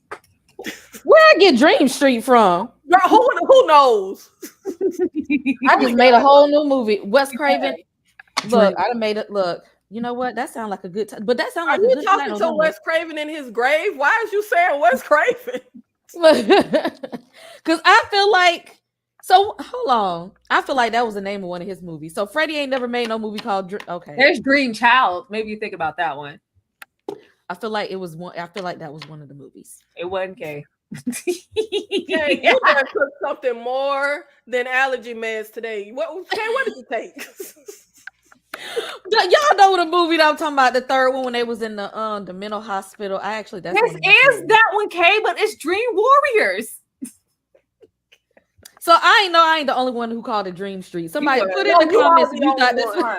All right, You are. Kay, you always the only one. But y'all knew which one I was talking about. You talking about Beat Street. I don't know what you talking about. So the third one is your choice, Kay. That's what That's the one with Lawrence Fishburne in it, right? Yes, it is. See, I know when the girl got her head put through the TV. Yes, welcome to prime time. It was. Thank You you. know what? just Let's just go on to the next one. I'm about to Google this. I know one of these movies is called Dream Street. I know I ain't make that up. What we call no damn Dream Street. Y'all ain't telling me I made that up. Fear Street from that Netflix situation. Fear Street. Maybe that's what you think. Hey, I don't got time for you. I did not make that up. What? I'm scared to even call your name, Kay. The Fly versus The Thing. The Fly. That's one of my favorite movies because okay, what's the dude name? It's Jeff Goldblum. And yeah, I love this movie. And I don't even like body horror. But if I had to choose one, it would be The Fly. I really like that one. I actually didn't even know that there was a movie called The Fly that was made like decades earlier. Yeah, yes, this is a remake. Mm-hmm. I didn't know that. Yeah, I didn't know that in the beginning, but I actually really, really liked The Fly. That movie was really, really gross. It kind of made my skin crawl growing up. But y'all know come on, y'all can't put that against The Thing. It's Jeff Goldblum. Now, Kay, you don't be paying attention because when we did trivia on another episode of KillerCon, one of the questions was, what was the body horror remake starring? And it was Jeff Goldblum's The Fly. Tyra, which movie? It's hard. Because like that sequence in the thing where the dog is transforming and they all see it in that flashlight. I like really, really love that sequence when it's trying to turn into that dog and it catches it mid-transformation. But like Jeff in the you just really get really up close and personal in The Fly. And The Fly is one of the few movies I can remember early on that just made me like, oh, it was The Fly and Hellraiser where I was like, okay, body horror is my thing. I am loving this. And just to see, you know, the nails, the him just descend into that fly, and it holds up really, really well. I gotta go with The Fly. I feel so ashamed. Y'all should both be ashamed. I cannot believe I gotta go with The that Fly. the thing. I mean, not that the thing isn't good. I really do love The Thing. I love that movie. Well, I would have to go with The Thing. And I love The Fly. I love Jeff Goldblum. But I feel like The Thing is just literally one of the most perfect horror movies ever created. Top to bottom. And him blinking like it's top tier. Him sticking to that ceiling is so good. I just can't. Oh, when he was eating that donut and threw up on it because like flies have to do that. Like, oh, you don't want none? Oh, yeah, okay, I'll keep to myself. Yeah, I think maybe it was like because we got to see him like from being a regular person to like disintegrating into like this creature. It was like we followed him. That's peak Jeff. Jeff was fine as hell. Jerry curl and all. I loved it. Now, I ain't going that far, but I do like Jeff Goldblum. Jeff was fine. One in the chat if Jeff was fine. Come on now. Don't leave us hanging. Y'all know. And y'all he still is to this day. Get it. One white man that could get it in the midnight hour. After dark, we are talking horror. Tyra, Insidious versus The Conjuring. Ew. This isn't hard for me. The Conjuring is nowhere near. Insidious for me. Insidious just was really like, oh, y'all effing it up with this PG-13 horror. You know how I be sleeping on them PG-13 situations. Don't even put that in my cassette. Get that away from my VCR, please. It was really, really good. The acting was great. Everything, there is not one shortcoming with that first Insidious installment. It's really, really, really, really perfect. And I can say the same with The Conjuring, but I don't revisit The Conjuring as much as I visit Insidious. Every single year, at least 2 to 3 times a year, I can count on my kids. Mom, let's watch Insidious. It's going to be Insidious every time. Yeah. Okay. I agree. Even though the first Conjuring movie was really, really good, and I actually would put it in creepy that watch that in the daytime because that first one is really creepy. But Insidious just have rewatchability. Like I can watch that anytime. I don't know. It's just the rewatchability of that one. So I'm gonna go with Insidious. Then you get the red-faced demon, and you get that lady in black, which is really ominous. I love a little double dose. I'm here for it. And the astral projecting aspect of the movie that I really, really like. So yeah. Now I feel like I visit The Conjuring way more than Insidious. I might have seen Insidious 3 times. I've seen The Conjuring probably 10. Really? Oh. Yes, that's my. Somebody need to watch it. 2 movies where you have to be quiet or die. Okay, Don't Breathe versus The Descent. Don't Breathe. Yeah, Don't Breathe. Because they shouldn't have went in that man house in the first place. Okay. That's why you don't. This is why we don't rob people. Okay. If they would have stayed, this is why we don't rob people. We don't know what we could find going up into people's houses. Y'all seen what happened in bitch ass. You see how I wrapped it back around. Wrap it. You gotta promote that movie, Kay. We see you. You know what, Kay? I can't. We're talking about bitch ass. Tyra. Oh, definitely the Descent. I love The Descent. I love a good creature feature, and if you can introduce a creature that I've never seen anywhere else, you got my vote. I love the isolation. When you get isolation, we're in one location, and you gave me a creature, and it's dark, and y'all playing on my claustrophobic tendencies with these tight spaces. I love it. Don't breathe is, a cool situation, and then don't breathe always gave me like more action, because we do have a lot of B breaking and entry, like that horror, that genre of horror. We're breaking it, back to circling back around to bitch ass. That's its own thing. But I love a good isolated cave situation. But outside of that, just the premise of these ladies and all of the shenanigans that were going on within the friends group, and just the dynamic and how it played out, it's The Descent every time. I'm with you, Tyra. Oh snap! No, you did. Stephen King versus Stephen King. Okay. Now she made you slides to get under my skin. This is what she does. Cujo versus The Shining. Now you wrong for this one. Mhm. You know you wrong for this one. That's the point of the game. Is it just movie alone, or can I throw like the book in there, like to give it some more? However you want to make your decision, Kate. Go ahead and take the blurred nerd book part of you out. I love the movie The Shining, but the book was a psychological thriller for me. And I don't know if Cujo would have given that. Like, Cujo basic, this rabid dog trying to get you one location spot, trying very, very, that kind of like adrenaline pump type movie. But if I do The Shining and I throw the book in there to put an extra layer on it, I gotta go with The Shining. Tyra. Girl, these are like my favorite, Stephen King situations, along with, a good Pet Sematary. Like, I love these movies. Down. Oh my gosh. It's Jack Nicholson is a special head case in this movie, and the fear and the trembling, and poor Shelley Duvall, R.I.P. to her, she just recently passed. Like, the hell that they put this lady through for this movie, and you're kind of getting through her pain in real time in the film. I'm always going to subtract points because y'all ain't have to kill Doc. Doc was minding his business. He didn't need that axe to the chest every single time. Y'all it's unnecessary. It wasn't even in the book.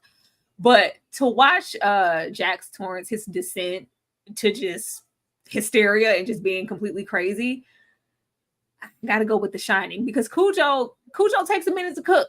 Cujo takes a minute to cook because we're lingering in that affair, but that baby in that car, I want my daddy. Like, I love Cujo, but Cujo takes a minute to get to where we need to be. When we're there, it is fabulous. But through and through, as a concise film, it's The Shining. I see you was able to make a decision. I did. It was hard. You just disrespected Cujo. I see. Kay, Friday the 13th versus the Texas Chainsaw Massacre. Do I even have to ask? You ain't even gotta ask. Do you know that Jason Voorhees without question? Technically, Kay, it's not even Jason in this one. It's Mrs. Voorhees. Okay, see, but look, see, Kay. it's their fault. No, we're gonna go with Jason Voorhees, because you know what? If he wouldn't have drowned, Mrs. Voorhees wouldn't have had to go ham on them people. Okay, they drowned her deformed looking behind son, and it's their fault that she had to go running rampant on them camp goers. So I'm gonna shout out to Jason for not knowing how to swim, because I can't either. You know what? Ghostface would have got you, because you yelling about Jason when this is the first one. Tyra. This is I'm trying to think, because I love the Texas Chainsaw Massacre as a whole, just the movie. Friday the 13th never really did a whole lot for me, but that ending when he comes up out of that water, like, that ending is everything. We've seen everybody try to, redo that and capture that essence of an ending time and time again. And this was just really that kicker to go like, oh shit, like this was first. Like, yeah. But we got the ending, whole movie. I'm gonna go with Texas Chainsaw Massacre. That's the smart decision. Now y'all know that ending slap. Y'all know y'all was scared. If y'all weren't scared the whole movie, y'all know that ending I slap. mean, the whole thing. I do, and I love the kills in Friday the 13th, but just as a film as a whole, I gotta go with Texas Chainsaw Massacre. It's grimy, it's dirty, it looks unclean. I'm here for it. That's what you should do next, Kay. You did the top 10 horror movie openings. You should do the top 10 horror movie endings. You know But what? You're right. huh? You know what? You're right. You're right. Tyra, Happy Mhm. Death Day versus Ready or Not. Or Comedy Ready or horror. Not, Ready or Not ordained, child. Happy Death Day was cool. I've seen a lot of films, especially when you get over to the Prime China. They trying their hardest to recapture the essence of Happy Death Day, and it's really really fun. But Ready or Not, it gave me the same feels when I seen what is the one? I think it's Next. Is that the one with the final girl? Yeah. Yeah, Next. It gave me the same feelings as Next, and I love the final girl. I think she has the potential to be one of the greats, as time goes on for a final girl, and it's fun.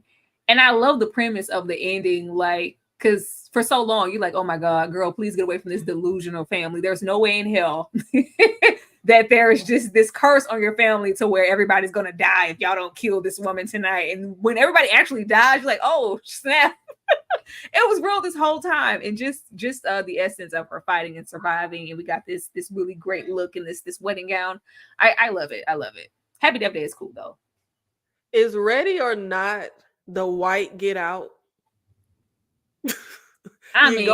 You go home to your partner family, and the whole family is doing something sinister to you. Child, I ain't feel for her like that. I ain't gonna put her in that category. I wanted Daniel to give us free. I needed Daniel to get out of there, and that's on slavery. I needed him to go. I need him to get out. Okay. I would actually think. I kind of think about Ready or Not and The Invitation. They kind of seem similar to me a little Except bit. the invitations wasn't very good. But go ahead. Don't do Sandy like that now. And Don't. I love it. Look, Game of Thrones is my show. Is that The Invitation, the one that it has the vampire type of premise? Yeah, I wouldn't. Well, all right. Ready or Not versus Happy Death Day. I mean, Happy Death Day was cool, but I wasn't ready for Ready or Not. I wasn't ready for what was happening at the end of that movie, because that movie was just. You see how white her dress was at the beginning of the movie, and by the end of the movie, her dress was like dang near black. Yeah. All the stuff that she went. This wasn't she shot, sliced up, cut, hit by like she went through a whole lot in this movie and still made it to the end. So I'm gonna have to give it to her. She went, all she wanted to do was get married to that man, and she had to fight Satan and his demons. So this needs to be a whole separate genre. I want more movies like Ready or Not or Your Next or Hunt. I want more movies like that. I love Hunt. Hunt's Oh fun. God. Hunt is I fun. love that movie. Oh yeah, now that's an underrated movie. It is. But let me take a second to shout out the 60 people we have in this KillerCon. This is our first episode without a guest, and we got 60 people in this live. Thank you so much. If you are watching on Key and Nikki TV, Struggle Reviews TV, or The Fifth Wall, we really appreciate you being here and being a part of the program. But just a reminder, support or die. Take your best shot.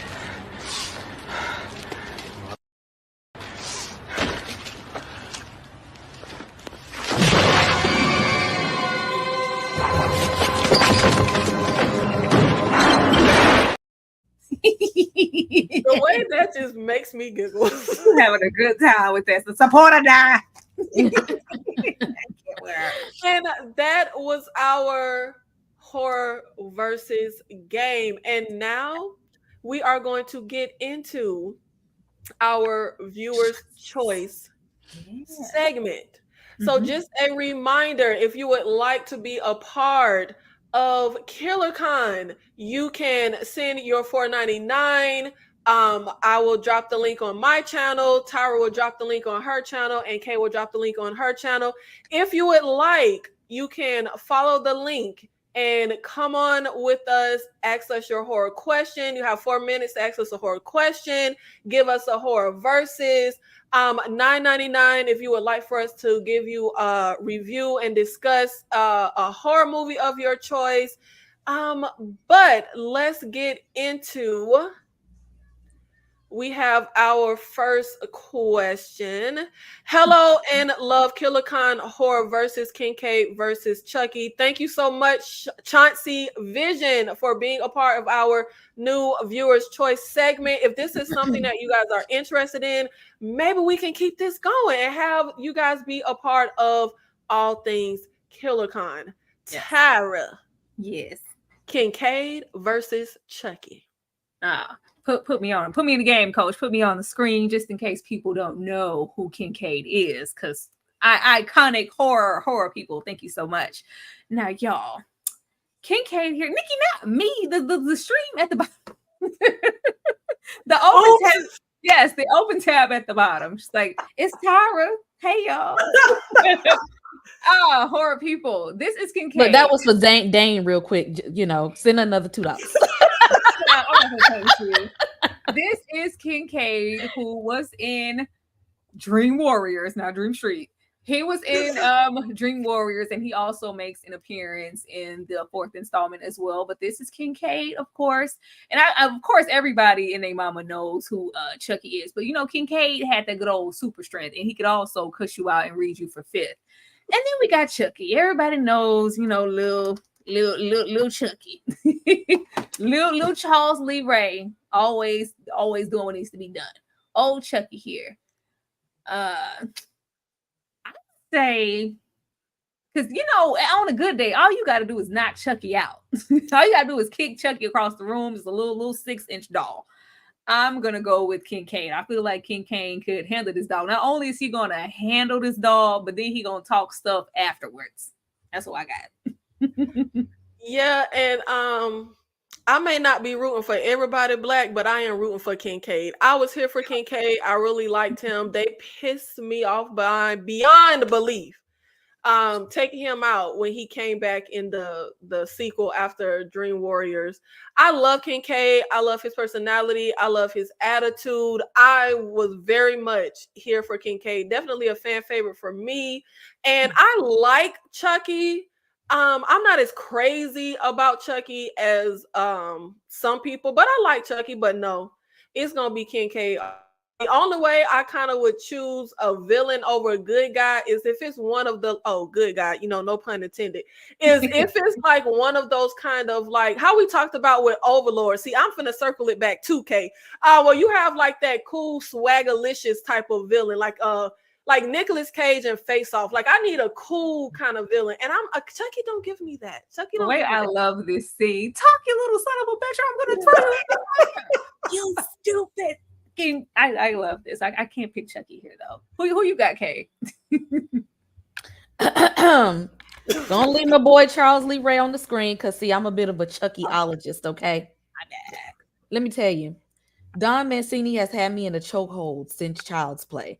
All right, I'm gonna go with Chucky every time. Kincaid, I love you, but they offed you they let you live only to kill you in the next movie. And at the beginning, at that point, let me tell you something about Charles Lee Ray. We may die at the end of the movie, but you can't keep a good guy down, okay? Because we gonna come back every time, all right? We got Child's Play, we got Child's Play 2, Child's Play 3, then we got Bride of Chucky, then we got Seed of Chucky with Redman. That movie was whack, but hey, Redman. Then we got the Cult of Chucky. Then we got the Curse of Chucky. Then we got the TV series spinoff of Chucky, which I watched. Now they did do that one remake where they made Chucky like this kind of artificial intelligence. We ain't gonna worry about that one. But every time, okay, I'm gonna go with Charles Lee Ray every time. Okay, we practice voodoo. It ain't the type of voodoo that we think it is. It's his special version. He got a bride and everything. He's still taunting Andy Barkley to this day. Okay, who you know got a lifelong adversary. Thank you so much, Chauncey Vision, for the $4.99 and supporting this good old Killer Khan. I'm definitely riding with Kincaid. All day. Chucky. All day. And time Kay would go for the blacks. I told you, Kay loved to say she root for everybody black, but she don't ever pick the black person. Like, So Miss Lisa's question was somewhere in the chat because I don't think she attached it to the super chat, but I know she had a question here. I'm thinking that maybe she wanted us to answer that. I think she had. Because I was just gonna say, I don't see a question, and you didn't hop on with the link, so I don't. Where's the question? Let's see. I'm gonna scroll through to make sure. Make sure you guys attach your question. 712 here. 712. 712. Maybe that was the question. Ooh, child, I got to do a lot of scrolling. It says why panel, so I think maybe this was it. Why? Make sure you guys, if you have a question, you attach it to your super chat. You said 712? 7:12 p.m. on my end. Now, why don't I see? It is. It's right underneath Dane C. It says horror don't get no respect still to this day, and it's a question here. Why don't I see this? This one? No. Am I warm? Am I close to it? Scroll like. Why you had to make this difficult? Scroll. It's not too far from underneath her super chat, which is why I felt like this was her question. Okay, so it's near her super chat. Let me see. It's more so near her super chat. And it says why panel. So this has to be her question from Miss Lisa. Yo, member, Miss Lisa. You better show up, Miss Lisa. Why can I? Okay, we're going to take a commercial break while I try and figure this out because I don't like this silence. What's your pleasure, Mr. Cotton?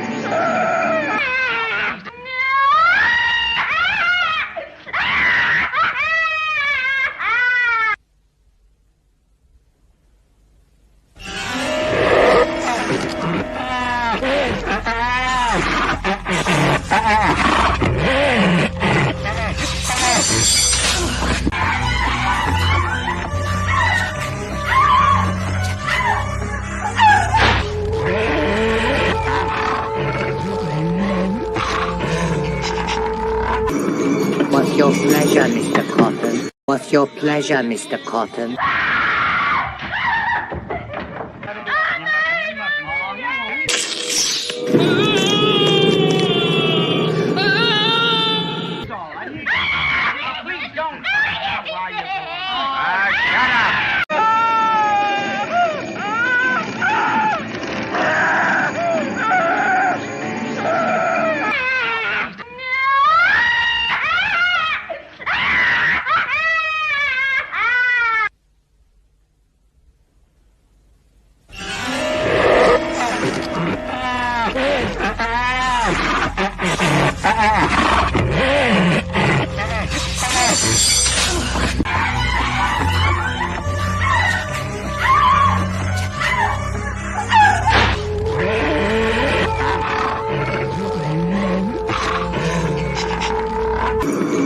What's your pleasure, Mr. Cotton?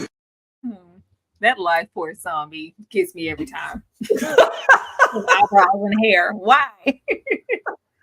Horror don't get no respect still to this day. I am ashamed. It's down there with musicals, documentaries, and black. Like, I ain't down that bad now.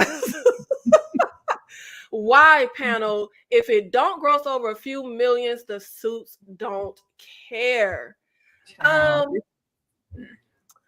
It's gonna always be about money. It's gonna always be about money. I do think that horror is a lot more profitable these days, but unfortunately, that's causing people to just churn out any old thing because they think or know people will show up. Like Night Swan we got this year, and a lot of Blumhouse stuff. But I don't think it's as down bad. Baby, you can't pay me to watch a musical. I don't think it's down that bad. I think horror is more mainstream, but I think when you look at the people that are really going to show up and give horror its respect, I think that's going to just be the horror community. That's going to be the people that aren't just looking at the movies coming to the box office, that are looking at, you know, the lesser known, the independent films, the more low budget films, the ones that aren't in the box office top 10. I think there will always be an audience for it. But unfortunately, you have the artists who are, you know, writers, directors, actors who are here for the craft of it. But unfortunately, I think the people, the suits, as you say in your comment, making the decisions, the studio heads, I think it's always going to be about money. But in between things being about money, we do get gems and we do get studios that will come behind, you know, artists like Fede Alvarez, who I really love, who's doing great things in horror. So I don't think it's down. I will say horror doesn't get respect. They don't get really awarded. It's one of those genres where I think horror acting is some of the hardest acting. To have to be freaking terrified, just say action, and you have to be terrified and not look like silly, you know, like they did in Bitch Ass. Like, it's not easy to do that. But I do agree, Miss Lisa. Horror doesn't get respect in the sense of being awarded. And when it comes to the actual craft of acting, I mean, you have some actors who would not do a horror, have spent their entire career and have never done a horror. And you have other actors who are more ashamed and don't even mention the early horror movies they did early in their career before they popped off. I feel like it's kind of like, do y'all remember back in the day when you had TV actors and then you had movie actors? Yeah. Movie actors never did TV, and TV actors will try really hard to break out into movies. I feel like that's kind of how horror is as far as the respect in the craft. What do you think, Tyra? Oh, child, I disagree. First of all, ain't nothing wrong with a musical. There is nothing wrong with a musical, a documentary, or a black comedy. Some of those are my favorites, okay? But I feel like horror has never been as respected or prominent as it is now. I can't blink without it being a new horror movie coming out. It used to be the only time you would look for horror is around Halloween time, or, you know, where horror movies go to die, that January, February. In between there, you maybe didn't really get too many horrors that weren't connected to a franchise because they thought it would be profitable. Every singular month there's a new horror dropping or coming out. I think it's as present as it's ever been, to the point that it's like repulsive. Like, Lord, it's so much of it that a lot of things are getting overlooked. And well, now what's propped up the most in your face is the things that are profitable and they are worried about, you know, it grossing or making a dollar. But that's not where I go to find my horror personally anyway. But I don't think it's ever been as respected as it is right now. Like you said, with those actors who wouldn't touch a horror movie, wouldn't touch the genre, or begging, they knocking on the door, child. They pulsating to get into one right now because it's so popular right now. I think it's kind of having the reverse effect right now. Yeah, and I will say, I completely forgot, but Tyra just reminded me. I did do a live video on my channel, I think like a year ago, where I looked at box office in 2020 versus box office in 2010. And in just a 10-year span, we had not one horror movie in the box office top 10 years ago, which we had a lot of gems came out that year, versus now the bulk of the top 10 be horror movies. So yeah, I do think a lot of people have a bigger wagon, but I don't think it gets like the respect. I'm really curious as to why horror is more popular, because I remember growing up, people weren't really into horror. So I don't know why people are like, when did people get on this train? Kay? I think because most of the people that make horror, they do it for the fans and they do it for the lore. Most horror creators are not trying to make Oscar-winning film. There's been very, very few horror movies that has had award show success. Probably like Get Out, The Sixth Sense, Silence of the Lambs. It has to be sort of like in that style and range. For the most part, they not writing these movies so that they can go up there and get an Academy Award. They are writing it because it is fun and we love the genre itself. They do it for the fandom. They do it for their own creativity. They do it because it's fun. We're making horror movies for the fun of it. We're not trying to tell a serious story. We're not Hey, trying to have You've been thought. watching the A24 folks. A24 stay being pretentious with their horror, child. They got to go around the corner and to the left and make a right to give you a horror movie with a pretentious title. And M. Night Shyamalama Ding Dong always testing my patience too over there with his horror. They be trying to gun. They be trying to gun for that Oscar. They do for me. Then them the ones that I don't even be watching because then they see that's what happened when you try too hard. Don't nobody even want to watch it. The horror fandom don't even care for those. So yeah, for a good and then in the 80s, look, the 80s wasn't trying at all. I love 80s horror, but they weren't trying. We next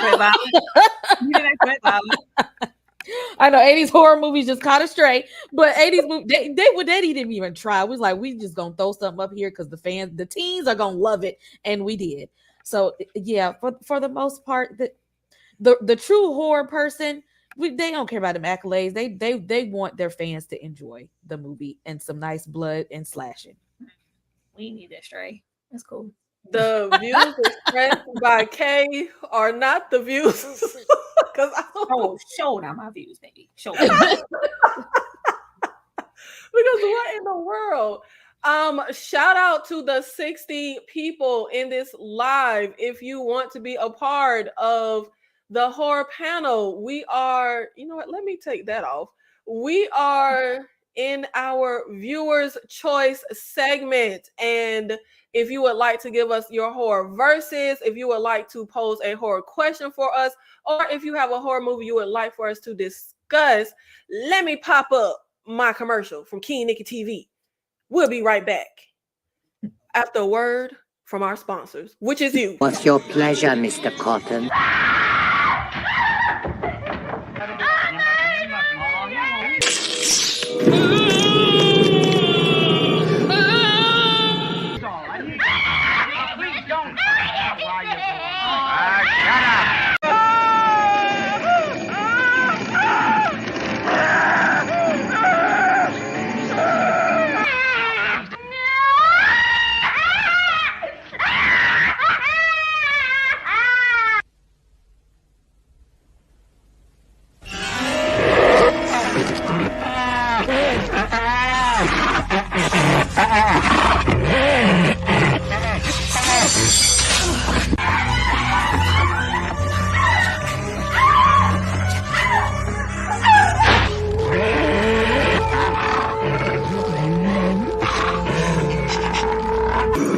What's your pleasure, Mr. Cotton?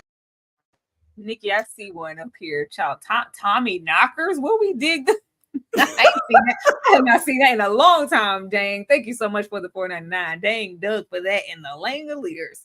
And be coming at me talking about me digging through Redbox. Now, baby, these ain't making to the Redbox. You lucky to see these on Sci-Fi. Oh, man. Well, I got them pulled up. They used to do the little horror. What did they call it when Stephen King used to do his little mini series? Ain't that what they used to call it? Mini series. When they had a good Stephen King, you know, Sci-Fi was good for having a marathon theme situation. The Langoliers and these Tommy Knockers stayed popping up. I had to go look it up because I didn't even remember. Like, I didn't remember what a Tommy Knocker looked like. This is what it looks like, y'all. This is what a Tommy Knocker looks like. Yes, that movie that scared me. Really? Is this the one where they were on the plane and the little monster was on the wing? No, that's they were like digging. They had all these people that were looked like they were getting like possessed or turning into like zombies or something. They was like digging in the ground, just digging. And the next thing you know, it was because the alien that was under the ground was like mind controlling everybody to come and dig out his spaceship. Oh, okay. Oh, yeah. I haven't seen that since I was a kid. Okay, but I know what you're talking about now. So, okay, who you got? Because since you were scared, do you have these Langoliers or these Tommy Knockers? And I didn't watch the Langoliers so many times and still don't know the premise of the movie. Really? What is the premise of that movie? No, all I remember is that the lights at the end of the movie and everybody dead. I can't even explain to you the movie. I be watching and I still don't understand what's going on in that movie. It's terrible. I could Tara, never. what's the Langoliers? That's it's not a great premise. We're in this kind of universe of where like this is my least my least favorite Stephen King situation. These are terrible. I'm gonna first of all, I got the Tommy knockers all day. I'm not getting with the Langoliers at all. I couldn't like give you an in-depth situation of this. I remember seeing the Langoliers for the first time at 13. And at 13, I cut this bad boy off because I said no. I said no. Just the graphics of it all, the computer generated monsters. And this is when I was really like discovering and getting into horror. And this is when I knew I didn't like anything. I was like, I think I have an affinity for practical effects because this is really taken away from my experience of the movie. Don't watch Langoliers. I'm going to go with Tommy Knockers. No. Now, wait a minute. I think Langoliers is the movie I remember. I just looked it up. It says most of the passengers on an airplane disappear and the remainder land the plane in a mysteriously barren airport. I think it's I like like Lost. It's like the premise is kind of like Lost, but with Langoliers. I'm good on that. Okay, I'm really not a fan of Stephen King, and I have not seen the Langoliers and Tommy Knockers since I was a kid when the miniseries aired. So I'm sorry, Dane. See, I can't really choose. Give me Desperation. Okay, I like that movie. I've seen it recently. Or give me the Shining miniseries. I have that on DVD. Think the Langoliers were like supposed to be in some type of alternate Lost type of universe, and they're trying to figure out how they got there, how they got. It just wasn't good. Okay, I'll say that it wasn't good. Kay. Yeah, I think that's one of those movies where Stephen King was skiing. So I'm gonna go with the Tommy Knockers, but I'm not gonna watch that again. Definitely skiing in them slopes. At that time, it was these two in the damn Lawnmower Man. That's when he was skiing the most. Get them out of here. No. No. Oh my God. Thank you so much, Dane C, for supporting with the $4.99 super chat. That's what we got here. Oh. Which house? Cabin in the Woods or the Evil Dead Cabin? Which house would you spend the night in? Oh, that's Tony Roberts. You want us to die? Which house would we spend the night in? Because I mean, okay, I'm gonna say the Evil Dead Cabin because as long as I don't touch that book, I'm okay. Thank you. That was my answer. Cabin in the Woods. Entities are orchestrating stuff to where I have no control over anything. So I'm definitely sleeping in the Evil Dead Cabin because me and my posse are smart enough not to read that book. That's what I got. Thank you, Tony Roberts. I guess that's your answer, Kay. Yeah, that was my answer. I'll be fine. I'm not touching that book. I'm gonna be good. Yeah. What about you, Nikki? Always living on the edge, Nikki. You sleeping over there in the cabin in the woods? Let's be real. What black person is finna touch a book made out of damn human flesh with damn barbed wire wrapped around it? And what nigga can't even read the damn Latin? Look, we ain't gotta worry about that book in the Evil Dead, the Cabin in the Woods, the whole world finna end. Okay, I would definitely spend a night at the Evil Dead Cabin because like the most we gonna get is maybe some kind of bacteria because that place is nasty, but we gonna make it out alive because we not messing with that book, baby. Absolutely. Thank you so much, Tony Roberts. Lachey with the $5 super chat. Is it me or should blaxploitation horror a la Bones make a comeback? Yeah, all day. We are here. Those are the most. I hate when people. There's no blacks. What were the black? The blacks was all up and through the blaxploitation era. With your Sugar Hills, with your Blackulas, with your Blackensteins, with your Abbeys. Absolutely, I would definitely be here. That's the main reason why I love Bones. I love me some Snoop Dogg, but I love Bones for that reason in particular because it's a throwback to that era. I will be here for it. I think if it circles back around, it'll be a really good time. I think so. Look, I am on a mission. Y'all know I created Killer Khan Horror Panel for a reason. I'm doing this topic for a reason. I did my video on my channel. If you haven't checked it out, of Black horror movies, you might have missed recommendations.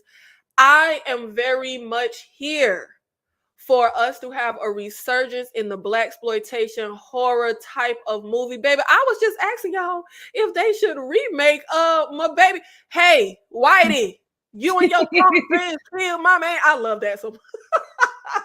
I am very much here for it. I think if you get the right creatives, and I want to see some some fresh life breathed into the horror genre. I want us to go out and get these Black filmmakers and writers and actors and creators and Black special effects people, and really bring to life some great Black horror stories that ain't got nothing to do with racism or being in the hood or Black trauma. Can we please? And Black sci-fi. I know that ain't got nothing to do with your blaxploitation, but some Black sci-fi too. But yes, absolutely. Thank you so much, Lachey, for the $5 super chat.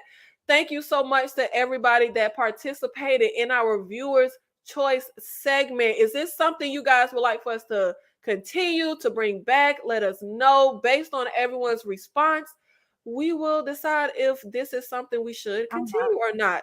Ain't no decision. We doing it, yo. Come on up. Support or die. Support or die. And on that note, support or die. Take your best shot.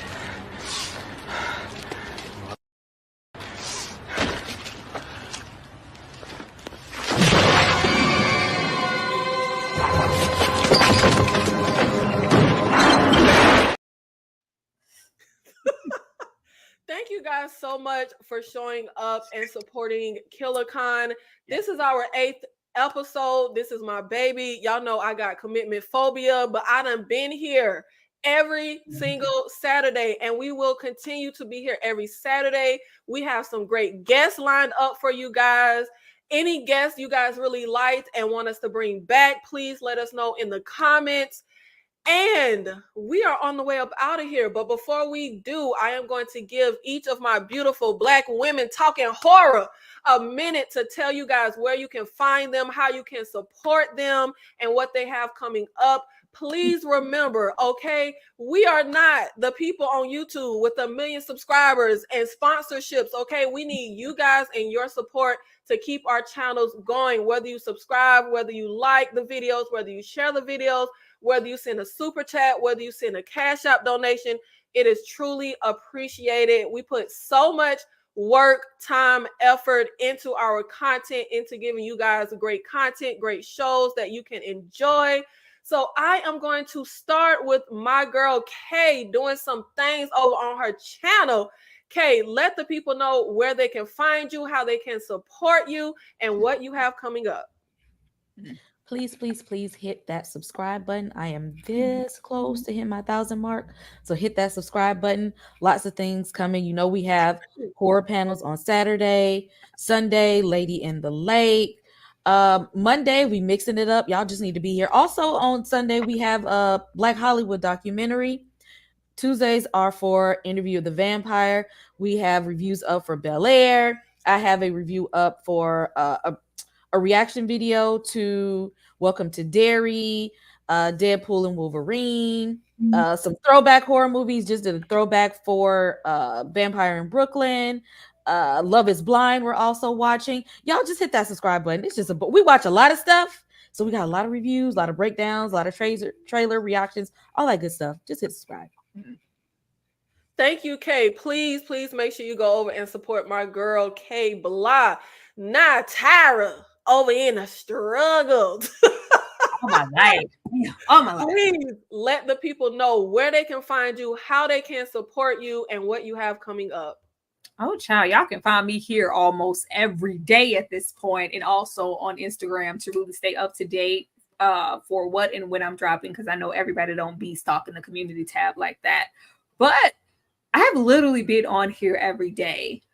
Tomorrow, Sundays are for Lady in the Lake, available on Apple TV. We are discussing the most recent episode, and when I tell you, it's a whole lot to talk about. So be there to support that if you're interested in that show. Monday, I'm still kind of teetering if I want to hit you guys with some nostalgia, or if we want to go over and talk about the sexy people in Hollywood and open that up to not only sexy men, but sexy women as well, and also have some fun there.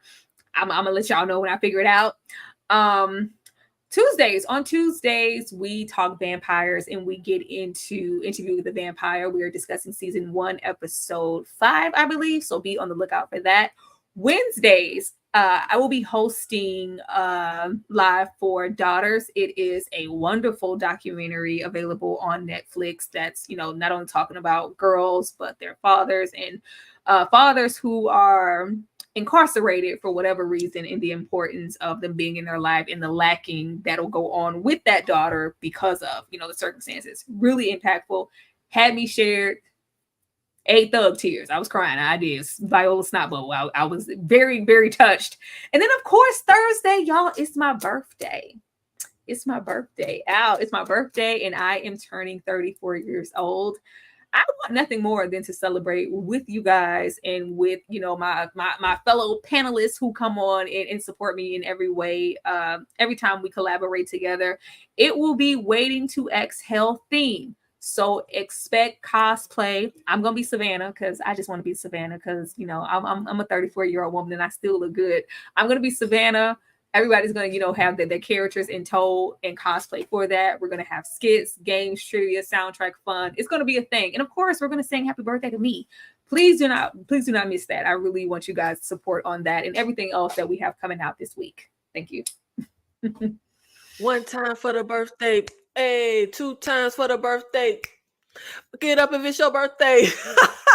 Please make sure y'all show up to support my girl Tyra and coming out with them birthday donations. You got to pin money on the birthday girl.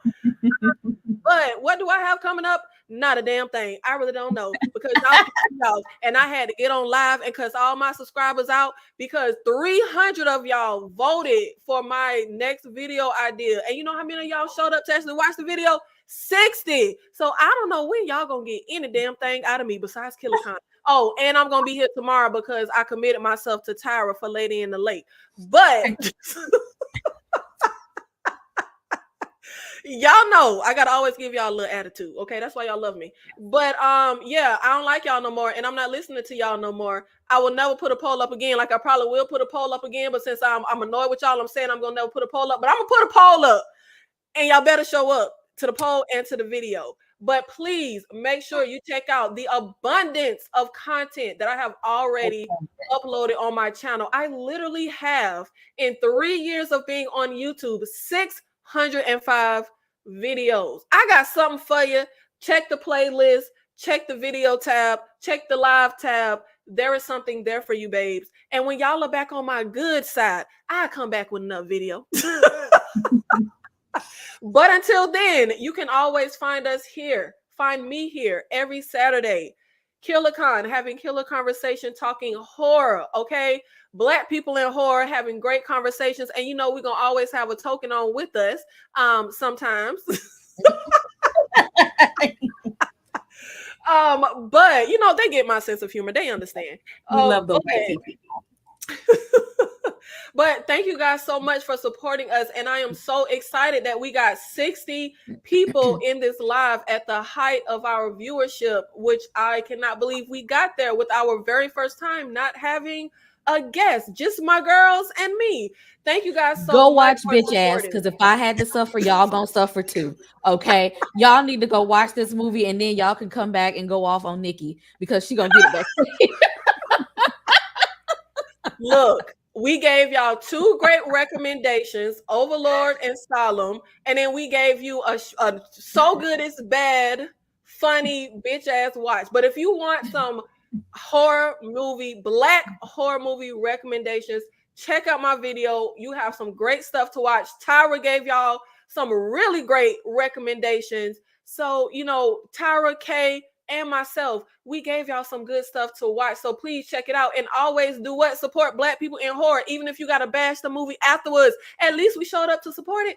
We'll see you next time. Thank you.